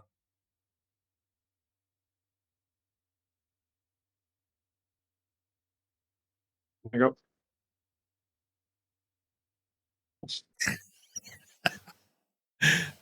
All right. Okay. So we're gonna disappear up here somewhere. Where can I go? 90 feet in it. Let's go here. Let's go here. Yeah. And then they have to do a Constitution saving throw. They need to do 6. Yeah. That's not enough. So that's 3. Not D100s. 300 damage. That would be overkill. That is 3 D10s. That is a 9, an 8, 17, and another 8. Whatever that number is, 17 plus 8. Oh, wow. Yeah, they are dead. As they just get scattered and splattered all over the walls of the little cavern tunnel that you came into, and then you appear 90 foot all the way over there. Say to Actor, don't fucking do that again. What did I Remember, bugs are not your friend. do?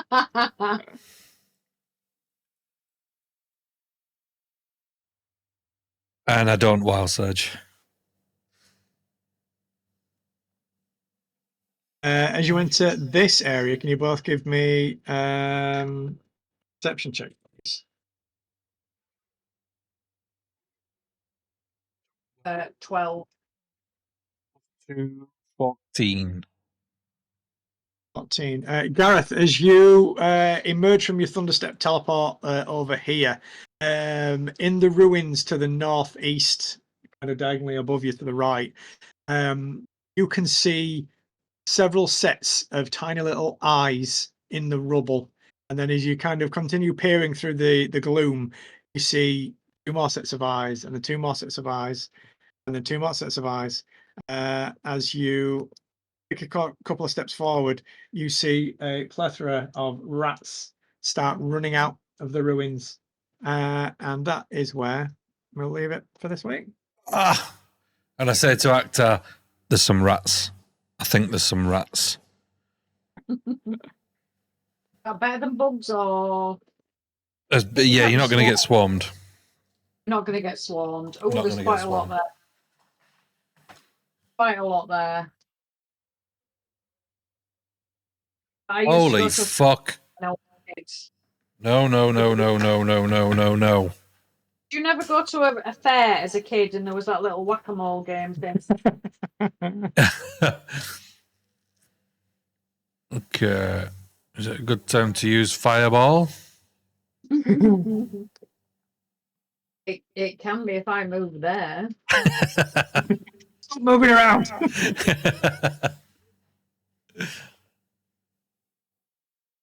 One, You, 2, 3, when does 4, that come 5, out? 6, 7, 8.